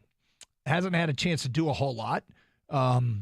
He's way into the draft. He said he told the media, I'm not going to tell anybody anything about what our plans are for the draft. Although Gator's got a plan. Gator's got a borderline obsession as it pertains to the draft. I don't want to get carried away, but you definitely. I just have a real hard time passing on this person. No. But anyway,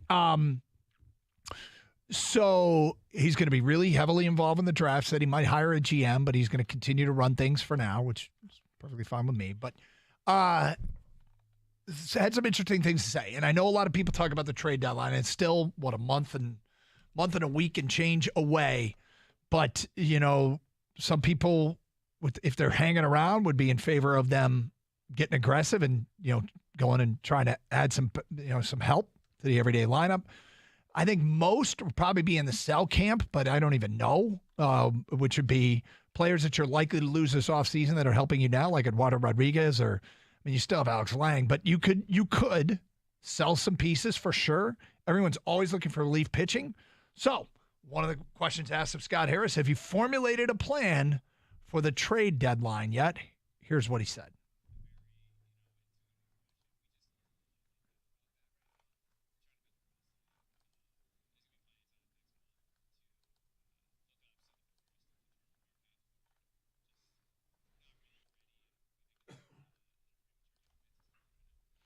Okay. I mean, keeping it close. It's a non-answer, right? And that's definitely fine. a non-answer. Yep. Yeah. We're trying to beat the Royals tonight. Okay, you haven't given this any thought, huh? No, none. No. All we're thinking about is the Royals. That's it. No thought whatsoever. No. None at all. Okay, got it. So a lot of talk about getting help from the minors. Justin Henry Malloy is heating back up. He's on a 6-game hitting streak. Colt Keith at AA is just been fantastic down at AA this year.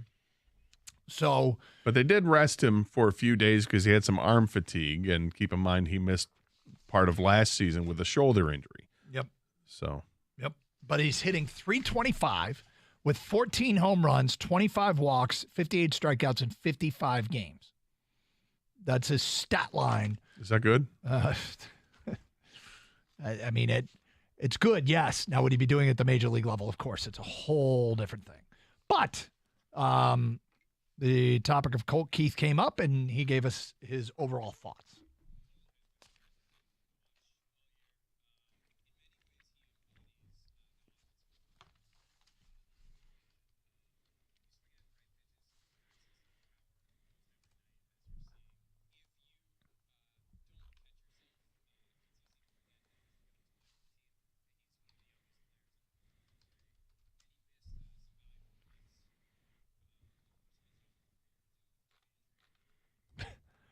Accessing his power. Have you ever heard that term? Someone is accessing their power? Oh, yeah. I like that term. Is he talking about the new Marvel movie? That's exactly what he's talking okay. about. All right. I know you're in those, Gator. Yeah. All right, more here from Scott Harris. Will Colt Keith get called up?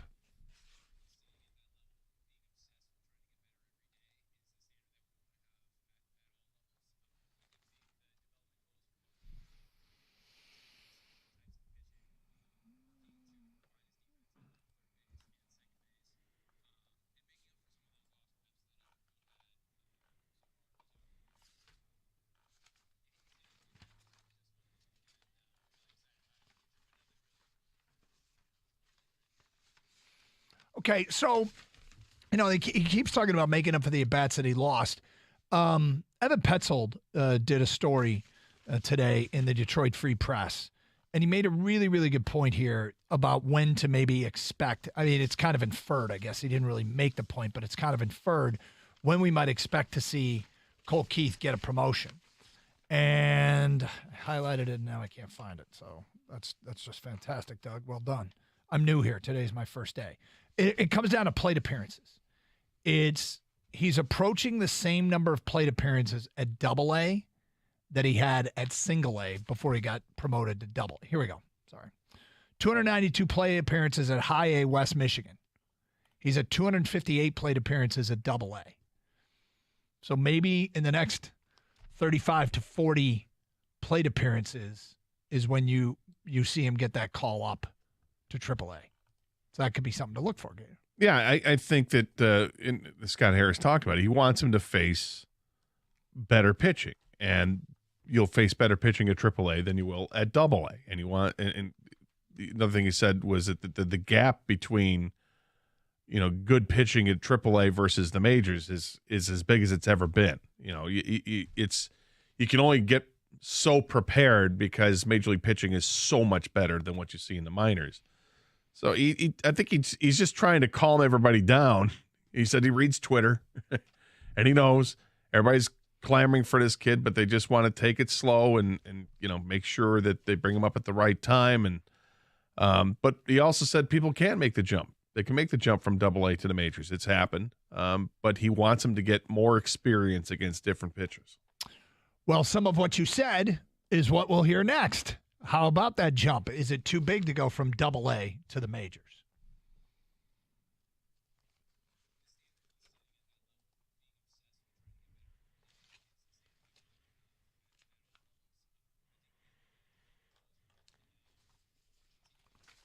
This is 10, right? Or did you play 9? Okay. Well, 10 is next.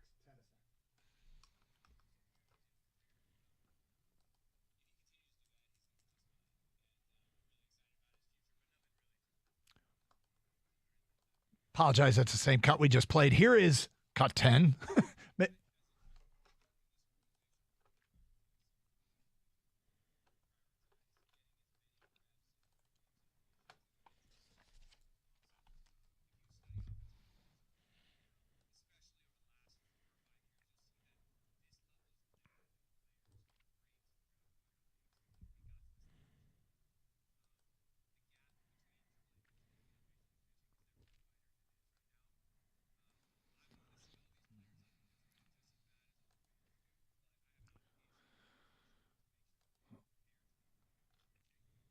Okay. And I'm just going to say what I'm sure a bunch of Tiger fans are thinking. Mm-hmm. Can he be worse than Nick Maton? Can he do less than Nick Maton?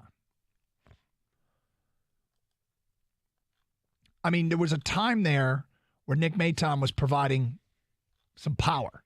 Yeah, it lasted about 10 days. He hit 4 home runs in the first month of the season. He's hit 2 home runs since in the 35 games since. It seems like he's had 5 hits since. I mean, he just hasn't hit at all. No. At one point, he had more. The majority of his hits were home runs. But we're getting to the point now, though, where it's okay. If he's so fragile mentally that calling him up now, if he fails, would doom him for his career. Now, there's a little bit of, and I'm talking this through with you here, Gator, and you tell me I'm wrong. By leaving him down there, when they eventually do call him up, potentially this season, he will be more prepared to be successful then, as opposed to calling him up now. Having a more prepared Colt Keith in August is more valuable to them than taking a bit of a flyer and expediting calling him up now. Yeah, I don't have any problem with Scott Harris and the Tigers not promoting him to the major leagues. I want to get that clear. Would I love to see it? Absolutely. I'm a fan. I like what he's done at the AA level. Saw what he did at the Single A level. He's just been killing it. I'd love to see it. But I also understand that there's a general progression that you make and that you take as a player. It almost seems like the opportunity for you to make the jump from AA to the majors is easier to make that leap during an off season. Like if he spent all year at AA and hit 330 with a 1,000 OPS, and then goes into the fall league and tears up the fall league and goes to spring training and tears up a spring training and then gets invited to the Tigers as a roster player.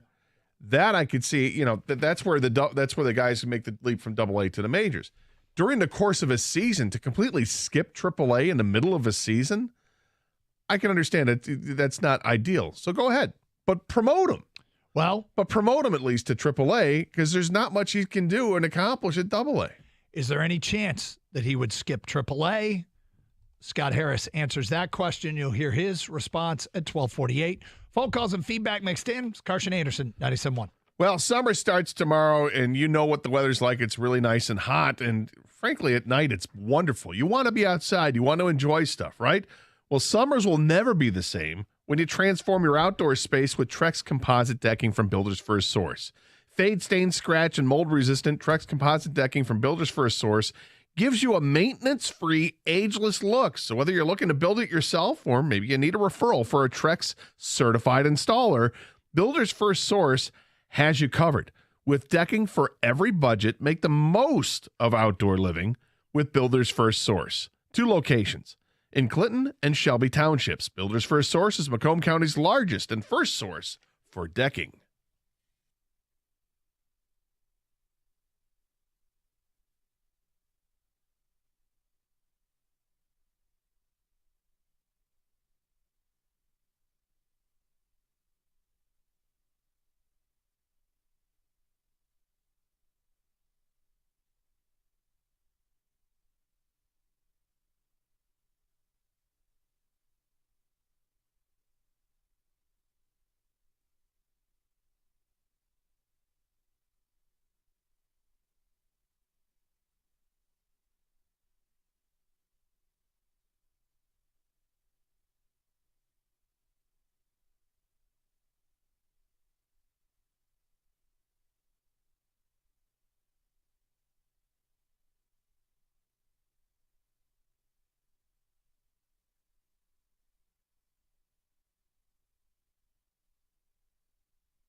Doug Harsh, Scott Anderson, 97 won a ticket. Open lines, 248-539-9797.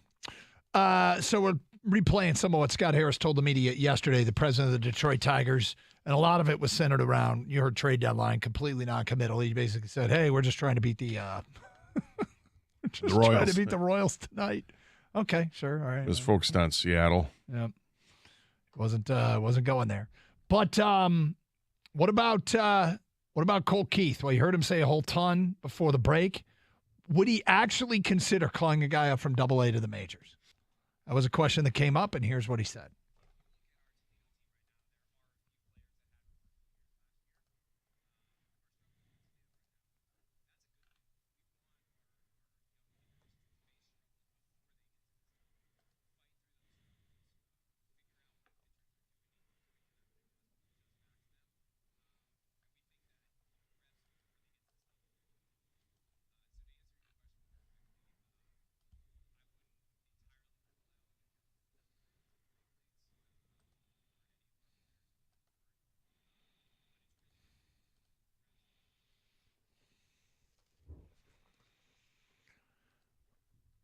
So there you go. He said a lot. I give him a credit. He said a lot there in those. I mean, we played 4 cuts on one guy at Double-A, but he's so damn intriguing. And let's just say that they've hit with him. Let's just say. I mean, how much would it help? Let's see, who would he replace at third? Nick Mayton. He would replace him at third base. And how much would it help to have him producing like that at this level if they did catch lightning in a bottle? I mean, if you could, I mean, of course you want lightning in a bottle. It's so hard to contain though, and that's the thing. And he was talking about guys that had great years last year and not so great years this year. I wonder, trying to think of who he's thinking of when he says that, and I'm looking at Parker Meadows last year. At Double-A, had a great season. We hit 275 and slugged, had an OPS of 820.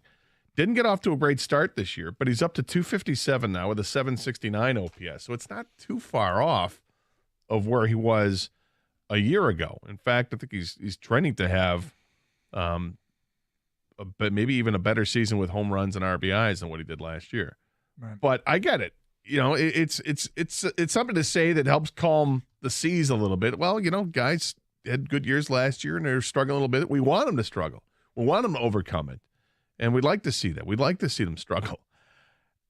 I think that's spinning it as well as you can to see guys struggle. I don't want to see anybody struggle. You want to see them succeed and get to this next level. But do they have spots here on this roster that guys could take over? Absolutely. Nick Mayton is just not, he's not hitting.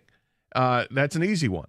I don't imagine Jonathan Scope is going to be here long after the All-Star break because they've got guys like McKinstry or Zach Short that could play that position if they need to.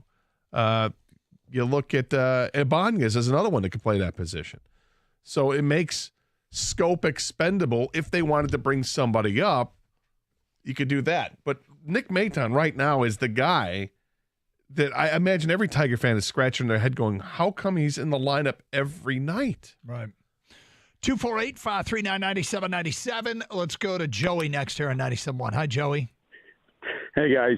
Here's the reason, I believe, the reason that Colt Keith is still in Erie and they haven't moved him up, at least for another week. The same thing happened with Kerry Carpenter last year. He was raking in Erie, didn't know why he wasn't moved up, and then suddenly he was. So the Double-A Eastern League, they split their season into 2 halves.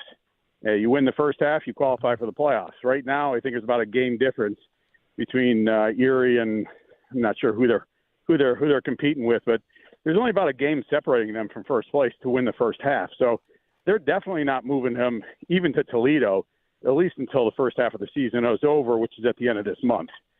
When they do that at the end of the month, I would certainly expect to see him at least move to Toledo. So the other thing is, I don't understand, if the pitching is so much better. Yeah, I'm sorry. You said if the pitching is so much better, what? In the major leagues than it is in AAA.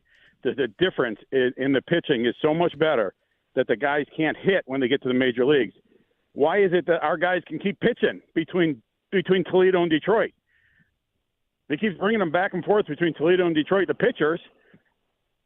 I don't see much difference there, but apparently there's a lot of difference in the hitting because of the pitching.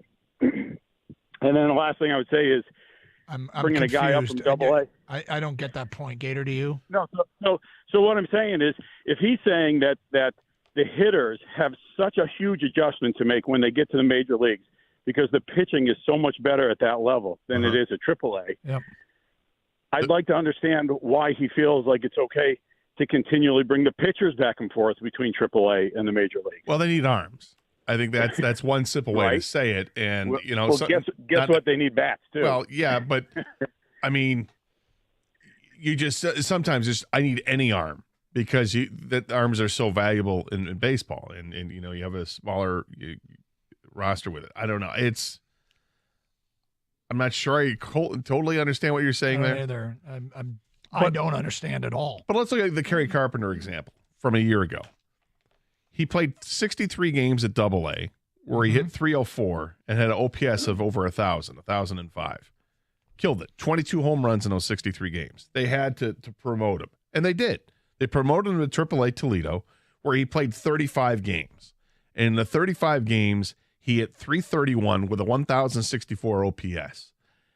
It demanded, that he be brought up to the major leagues after that because he hit at the AAA level, and he hit better than what he did at Double-A.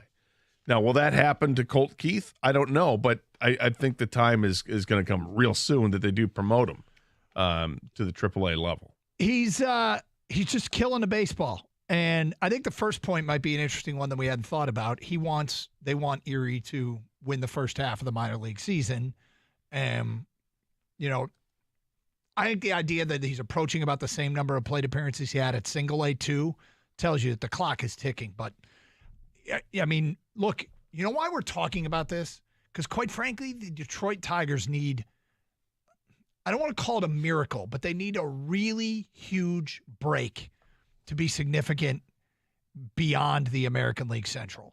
And right now, they're on the fringe of significance in the American League Central itself.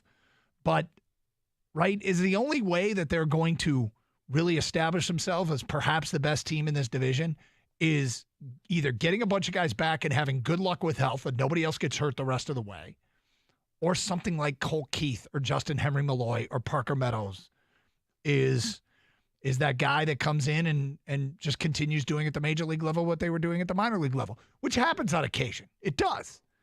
And so it's not a direct path, and even I will go so far as to say a logical path, an easy one to conjure up in one's mind.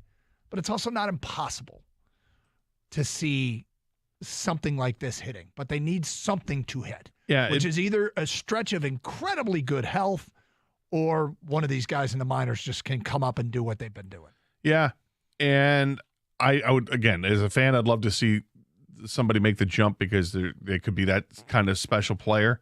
Yep. For this guy who'd be a 5th-round pick from 2020 to do it would be a great story. And, we've seen him grow, and it'd be awesome.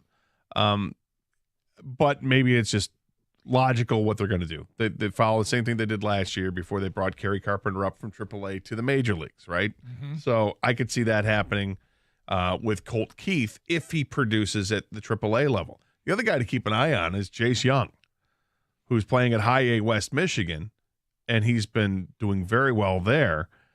If Colt Keith gets a promotion to AAA, I could see Jace Young getting a promotion to Double-A. Some of his teammates have already gotten that promotion to Double-A, and they've hit the ground running already at Erie. I mean, it's a small sample size, but those guys they promoted, so far they've hit pretty well. Did you see the story Pro Football Talk put out about the Buffalo Bills and their new stadium? No. Artist renderings? No, it's not artist renderings. Oh, I thought. The Bills have 63,000 current season ticket holders. Wow, that's a lot. Their new stadium capacity is 60,000. Well, that's a problem. So they are going to have 3,000 current season ticket holders frozen out of the new stadium. That doesn't sound like a plan. That sounds like a bad plan. Why wouldn't you have built a bigger stadium? When you have 63,000 season ticket holders. And you've got a franchise quarterback that you should feel like is going to keep you in contention for the next 10 years. Yep. Wouldn't you build a bigger stadium? More capacity? One would think, or at the very least, build a stadium that would accommodate, at minimum, all of your season ticket holders.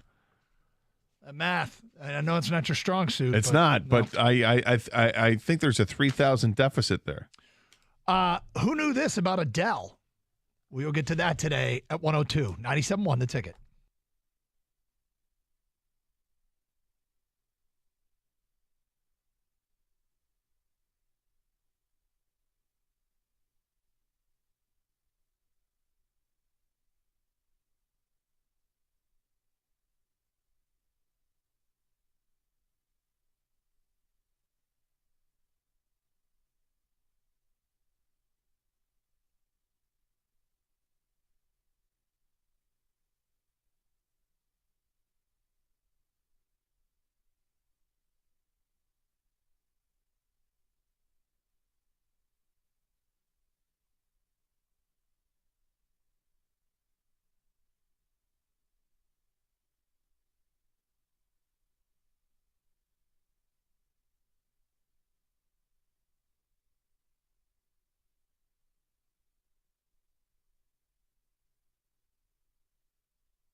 I think I'm about to just get lit up by you. You think so? I don't think you're going to like this at all.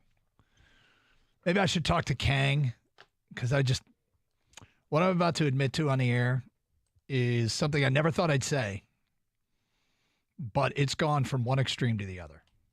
Have you ever watched like a documentary or something about someone and completely change your mind on them? Absolutely. Okay. It can happen with a simple story on like Game Day, for instance.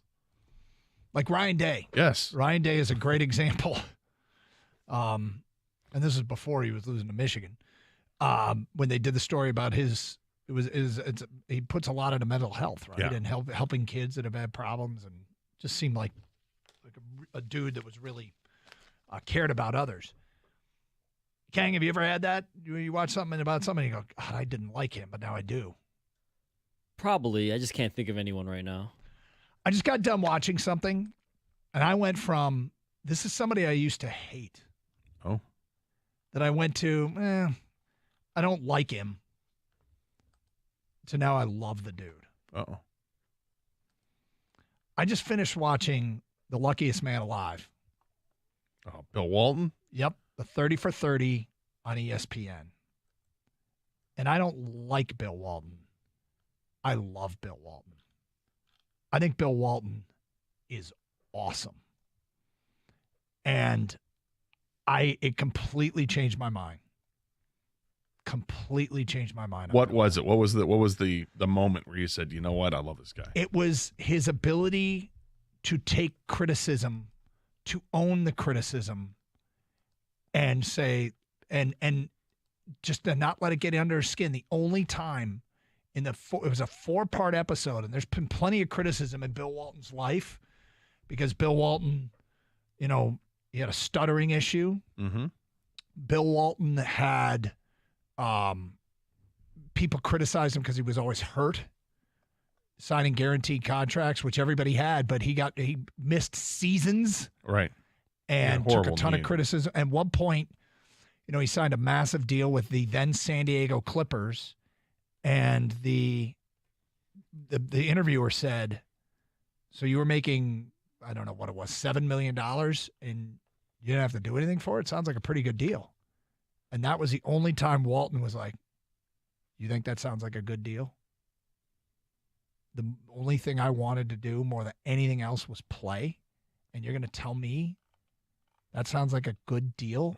And the guy said, sorry, I didn't mean to imply anything. He goes, it sure sounded like you were trying to imply. Like he snapped back. Yes. Right? But he took so much criticism for everything else. And here was the worst part. What I'm about to say, they took behind the scenes and did a whole bunch of stuff when Walton was with the Celtics. Mm-hmm. It made them all very likable. The Celtics? Bird. Oh, I love Larry Bird anyway. Kevin McHale. McHale, you know what? McHale with the handshake high five with Isaiah, that made him okay. Okay, here we go. Yeah. Robert Parrish. Chief. Yep. Chief throwing punches. Made them all likable. And I got to tell you, if I came away loving Bill Walton. He doesn't take himself too seriously. Sometimes on the air it felt like he did, but he honestly won me over completely. And it wasn't without criticism. There's plenty of criticism of Bill Walton. But I never thought he took himself too seriously. I just always get the impression that he likes to hear what he has to say. So here's the deal. He admits that. And he says, I spent the first 30 years of my life being afraid to talk, not expressing my voice because I had a stuttering issue. Right. And then it was a broadcaster that helped him overcome it. And now he doesn't want to hold anything back. He feels, a sense, even to this day, a sense of freedom to be able to express himself. Uh-huh. Well, look, I've got my opinion on Bill Walton. I'm sure he's a fine human being, not denying that. I'm just, as an announcer, I don't enjoy listening to his broadcast because I think he likes to hear himself talk. And I think he pushes the line unnecessarily sometimes, the stuff that he has to say. And he's a bit of a goof, with which I don't normally mind, but with all of that there, I just kind of toot him out. I will tell you that I'm not asking you to like him. I am asking you to watch him. Nope. I know you are. I know that was coming. It's a 4-part thing. There's no way in hell I'm going to watch a 4-part thing on Bill Walton. I'm not asking you to read a book. I understand. I've seen different documentaries, if you will, or pieces done on Bill Walton in the past, so I knew about the stuttering issue, and I can respect that, and I knew the price he paid as a player just to try to get out there and help the team because he was a dynamic player at UCLA and then with the Clippers, and he really was. And I get that he just wanted to be part of that team, and then you see him at the end of the career with the Celtics, and it's like watching Blake Griffin and seeing the same thing. Maybe it was a mistake of me to watch it because I was perfectly comfortable with my life, not particularly liking Bill Walton and not really caring about Bill Walton. And then I watched it, and I'm like, I love this dude. And I might be the only one. I might be on an island of one. Now I got other stuff I'll watch. Yep. What's that? I said I've got other stuff that I'll watch. Okay. I don't. All right. It's fine. Yeah, he's still into The Walking Dead. Yeah, that's right. Well, Continue at those spin-offs. We'll see how long that I lasts. just for the show. I don't know if that's going to last too much longer. For the show, I was hoping you'd watch it and see if it changed your mind. Kang? Are you trying to guilt me into it now? No. Nope.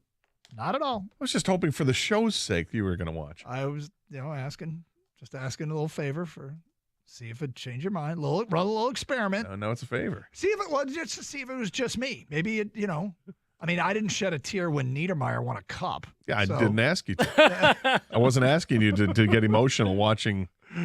But so everything strikes people different ways is the point of me saying that. Kang? Well, now all of a sudden Doug's telling us to watch stuff? Yeah, What is this? We've been, how many years have we been telling you to watch stuff? Finish watching Roadhouse and we'll have a discussion. If I watch Roadhouse, will you watch Bill Walton? No. No, you've got like a 50 to catch up before I can approach that territory of taking the recommendation to watch a 4-part documentary on a person that doesn't interest me as much. He's fine. I don't want this to come across as saying that I hate Bill Walton. I do not. He's not on the list or anything. He's not on the list, not even all. In fact, back in the day when I was a producer, I had a lot of fun listening to his voicemail message when I tried to get him on the air as a guest because it was just funny. But no, I don't need to watch that. Kang, your thoughts on Bill Walton? I have no interest, Okay. Doesn't mean it's a bad documentary. No, like if I happen to stumble across it and it grabs my attention, yeah, I probably would continue watching it, but it's not something I'm going to go search out, to be honest with you. I mean, this is the guy who constantly calls himself, and the reason the documentary, the 30 for 30, is called The Luckiest Guy in the World is because that's what he constantly calls himself. Yet when it comes to injuries and some of the setbacks he's had in life, he's not the luckiest guy in the world, but that's the prism which he sees his life. Now, he was blessed with the ability to play a professional sport, and so that is kind of hitting the DNA lottery, the gene pool lottery, but it didn't come without its share of struggles. When did you become one of the producers of this series? You work with Bill Simmons? Well, hold on, let me just back up. When did I become one of the producers of 30 for 30? When they first came out, I've loved them from day No, one. I'm talking about this specific one. Well, this one. They all have different directors and producers. Yeah, this one jarred something loose there, Yeah, Tiger. seriously. Maybe because I was so surprised in my reaction to it. That's why. I didn't think I was. Did you call the kids in a room? Kids. No, but I'll tell you something else. So yesterday I was working out and I had it on. And my oldest came out and said, "Are you still watching this?" And he was irritated. Yeah. And then he couldn't take his eyes off it. Like when he walked out of the room, he asked me to pause it, that kind of thing. Like he was into it. So I'm just telling you, it's really well done. It's really well done. And I'm a fan. Now the question is, have I hurt the public opinion of myself by admitting this on the air? No, I don't think so. I mean, look, because you asked you started this off by saying, have you ever watched a documentary or seen a piece done like on ESPN where it changed your opinion about somebody? And the answer is absolutely. And you cited the Ryan Day interview they did on Game Day, and it's absolutely 100% there. There have been a bunch of others with different coaches. You see them in a different light, and you're like, oh, damn it, I didn't want to like this guy, and now I have to kind of like this guy. Work the other way, too. I watched the Bobby Knight 30 for 30 and liked him he's less. an ass. Yeah, it can't work the other way. But most of the time, it works the way you just did, Doug. Exactly. Because the thing is, fans don't view these guys as real people, as humans with families, and things like that. They bleed too, man. But like once you get to know him, you're like, damn it, I don't want to. I'm used to booing this guy or heckling him or rooting against him. But they are more than just entertainers, and so I think when they do stuff, docuseries and things like this, Doug, generally people are gonna be like, yeah. Big D Dog just put on Twitch, Doug, you saw Celine Dion in concert. I don't think your reputation is intact to begin with. So there you go. 248-539-9797. It's Carson Anderson, 97.1. Hey, has this ever happened to you? I know it has. You get these creepy ads that follow you around your smartphone or computer. You know what I'm talking about. The pop-up stuff that happens, you're doing some search, and you realize you were just talking about Bill Walton. And what happens? Now I got all this Bill Walton stuff is constantly in my face, right? And you don't want to see it. Well, if you use DuckDuckGo as your browser, you're going to be able to conduct private searches with the help of tracker blockers that actually help to prevent the spies on your searches. DuckDuckGo Private Search is available on Android, iOS, Windows, and Mac. And you can keep your searches and browsing activity more private and download it today for free in the App Store or visit DuckDuckGo.com.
Got sidetracked there.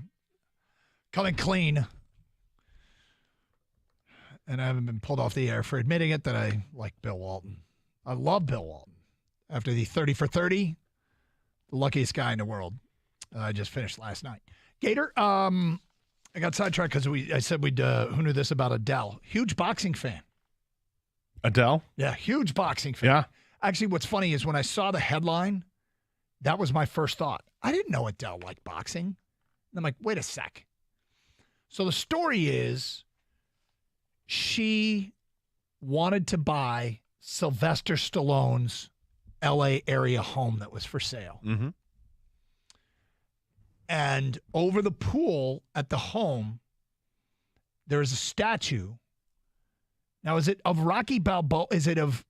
It's not of Stallone. No, it's the Rocky statue, but it's of Stallone. Yeah. Okay. But as so Rocky I think it used to sit in front of the Spectrum in Philadelphia. It's that statue. I believe it's that one. She didn't want to buy the house unless Stallone left the statue. Big Stallone fan. Well, the funny thing is, I was like, she's way into the fight game. And I'm like, no, she's way into the movies, or she's way into Stallone, or she's way into she might be into the Rocky series, whatever it is. It doesn't mean she likes boxing. But how about that? She insisted on the statue staying. Yeah. And I just immediately thought of you because I think you would do the same. If you were buying Stallone's place, I think you would insist. I'm not buying it if you don't leave the statue. I mean, the statue's part of this, right? I mean, if I'm negotiating the price here, it's what do I got? It's a $60 million price for the house. Yeah, but it's a 62 with the statue. No, it's 60, but I get the statue for 60. I'm not paying extra. The statue's part of the house. Period. So yeah, I would. You would do the same thing, wouldn't you? I probably would. I mean, if you were, it's an iconic statue.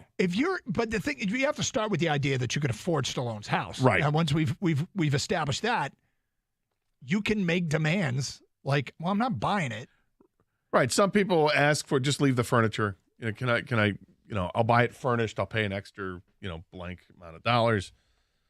You know, there's certain things you write in with the offer that you want or you don't want. Right.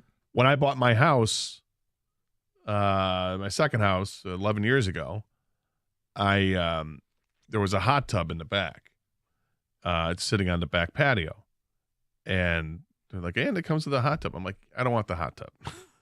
I didn't want this is where I was like you. I'm not putting my feet where somebody else's. Right. Or my I'm getting in a hot tub. Feet. I want it to be. Yeah, I'll buy my own brand new hot tub. I don't need to sit there and scrub and scour somebody else's old hot tub. Yep. I don't want it. So, and they were surprised, like, you don't want the hot tub? And I don't want the hot tub. Please take it. When I take possession of the house, I don't want to see the hot tub. I'm with you, my man. So there's something, it goes both ways with that. But yeah, if I bought my house and the Rocky statue was in the back, you bet your ass. I'm like, the Rocky statue's part of this, right? Oh, no. That's part of it, right? There's no say. I'm not buying a house unless I get the statue. I'd think that would be the one thing that you and Adele have in common. There might be more. We'd like to roll in the deep. It's good. That's how you roll? Yeah. In the deep and in the deep only? Yeah. Yep. Say hello from the other side. We're all good. Yep. That's as far as I go. Is it okay? That's nothing else. But I'm trying to think of what other iconic, like Hollywood things that you would demand that somebody might have in their house. You know what I mean? Yeah, I remember when I was looking at houses. One house in the garage had like some older classic car in there. I'm like, ooh, does that come with the house? And they said, no, that doesn't come with the house. You sure? They're like, yeah, no, they're not selling that car. They're okay, all right. Just thought I need to ask. What about the Playboy Mansion? Did Playmates come with this house, or well, they did sell it. Stay? Yeah. You could take the grotto. Yeah, because I don't want that. There's a hot tub. I don't think you'd want it. Can we get a power washer out here? Yeah. Like, what's the commercial grade one? That's the one I'm looking for. No. We're gonna want to replace all the carpets. Are you sure? Yes. Yeah. What did the Playboy Mansion sell for? Because it did sell recently, and I mean they mentioned the U.S. Open over the weekend, and on the 14th hole is where the Playboy Mansion is. Oh, really? Yeah, and they still have a zoo that, they had like this private zoo type thing. You could hear the animals when they were at the 14th green or tee box, I guess. You could hear it. It sold for a cool $100 million on the dot. Well, it's that property. They say it's the richest property in the country, right? Yep. That country this club was is crazy. hold on, that was back in 2016. Yeah. So now Is it still? Is that the sale you're talking about? I think so. Okay. I mean, Lionel Richie, hole 4, hole 14, Playboy Mansion. What else you got, Doug? Well, it's funny because they're not allowed. Lionel Richie's not allowed to join the course. No, because there's no celebrities. But it sounds like the course is surrounded by celebrities. Yes. Yeah, they just can't belong. Nope. But they go in like Bobby Valentine to try to fill out an application. Here's a briefcase of $250,000 for the initiation fee. Does this suffice? Remove the fake mustache, sir. Mm-hmm. No, you're a celebrity. No, I'm not Lionel Richie. I'm not. Yes, you are. You were in the Commodores. No, it's not me. Come on. Sing me a song. No. I can't sing. I can't sing a lick. I've seen you on TV like every other night. You're on that show. No, it's not me. Sir, your daughter is with you. I just saw her. She was with Paris Hilton. No. Wasn't me. Anyway, so there you go. So you're dancing on the ceiling right now. All right, it's me. Sorry. But I'm not touring anymore, so am I still... You can't join! 1,000-page book with the rules. You have to read 1,000-page book, rule book for members when they first sign up. Unbelievable. I also wanted to ask you how you feel about this. Did you see what the Cubs are doing this weekend? No. They're playing the St. Louis Cardinals. Okay. In London. Good for them. Wait, tell me it's a Cubs home series, too. I think it's a Cardinals home series. Oh! Rob those fans of home dates. But let me. No, but the St. Louis Cardinals, those are the best fans around in baseball, right? If only somebody would report that ever. Mm-hmm. No, yeah. So Gator hates the NFL going to England. Yeah, but you want to send the Cubs what about America's pastime? Yeah, well, you send the Cubs and Cardinals there. Go ahead, do it all day long. I don't care. Send some teams you hate every year. Send them there. You want to send the Yankees overseas? Go ahead. The Dodgers, let them go. Giants, yep. It's a 2-game series in London. Well, that's worth it. Yep. Play there for 2 days. Well, Saturday, Sunday. It's the travel. Like they got to get. I think they're getting Friday off and Monday off. So deal with the travel. And they're playing at a cricket ground, I believe, which is weird because cricket grounds are oval-shaped. I don't know how they're going to do this. But we shall see how they set it up. So this doesn't upset you the way it does football, huh? No, only because of the teams that are involved. If you tell me the Dallas Cowboys and, I don't know, who do I really dislike in the NFL? New York Giants, we're going to go? Okay. Yep. Very good. How about San Francisco and New York all day long? Let them play in London. Gotcha. All right, straight ahead. Gators become borderline obsessed with drafting this guy. We'll get to that today at 1:30, and I got a little intel on him. That coming up here on Carson Anderson on 97.1 The Ticket. Hey, the basketball playoffs are over. The hockey playoffs are done, but you've got the Tiger team that's getting a little bit more interesting, and the games can get intense. So why not kick back and enjoy watching the Tigers with your favorite Stoli cocktail. There's nothing like quenching your thirst with a Stoli blueberry lemonade or cucumber mule. And try the newest flavor, Stoli Chamoy. As the weather breaks, you can sit outside on your patio, listen on 97.1 The Ticket to Tiger Baseball, or you can watch on TV. Stoli Premium Vodka, proudly made in Latvia, is ready to be served at your next party or special occasion. It's the summer of Stoli. Please enjoy responsibly.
So, Gator,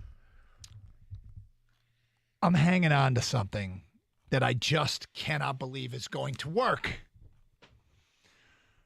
I've stated from day one that I am not fully convinced that USC and UCLA are ever going to join the B1G. Correct. You have stated this. I have stated that from day one. I think the unrealistic, all of that would come with getting all of your athletic department teams traveling across the country all the time.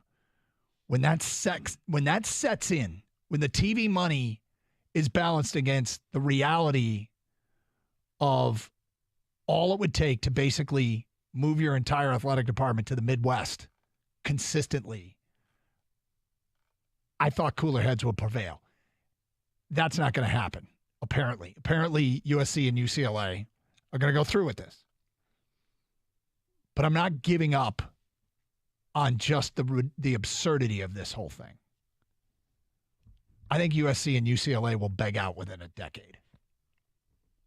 And I will go ahead and shoot the boot guarantee that if USC and UCLA are still in the Big Ten on June 20th of 2033, I will drink beer out of a shoe. Wow, interesting. Yep. We're going to hold you to that. Yep. I don't even know what college football is going to look like 10 years from now. You're right.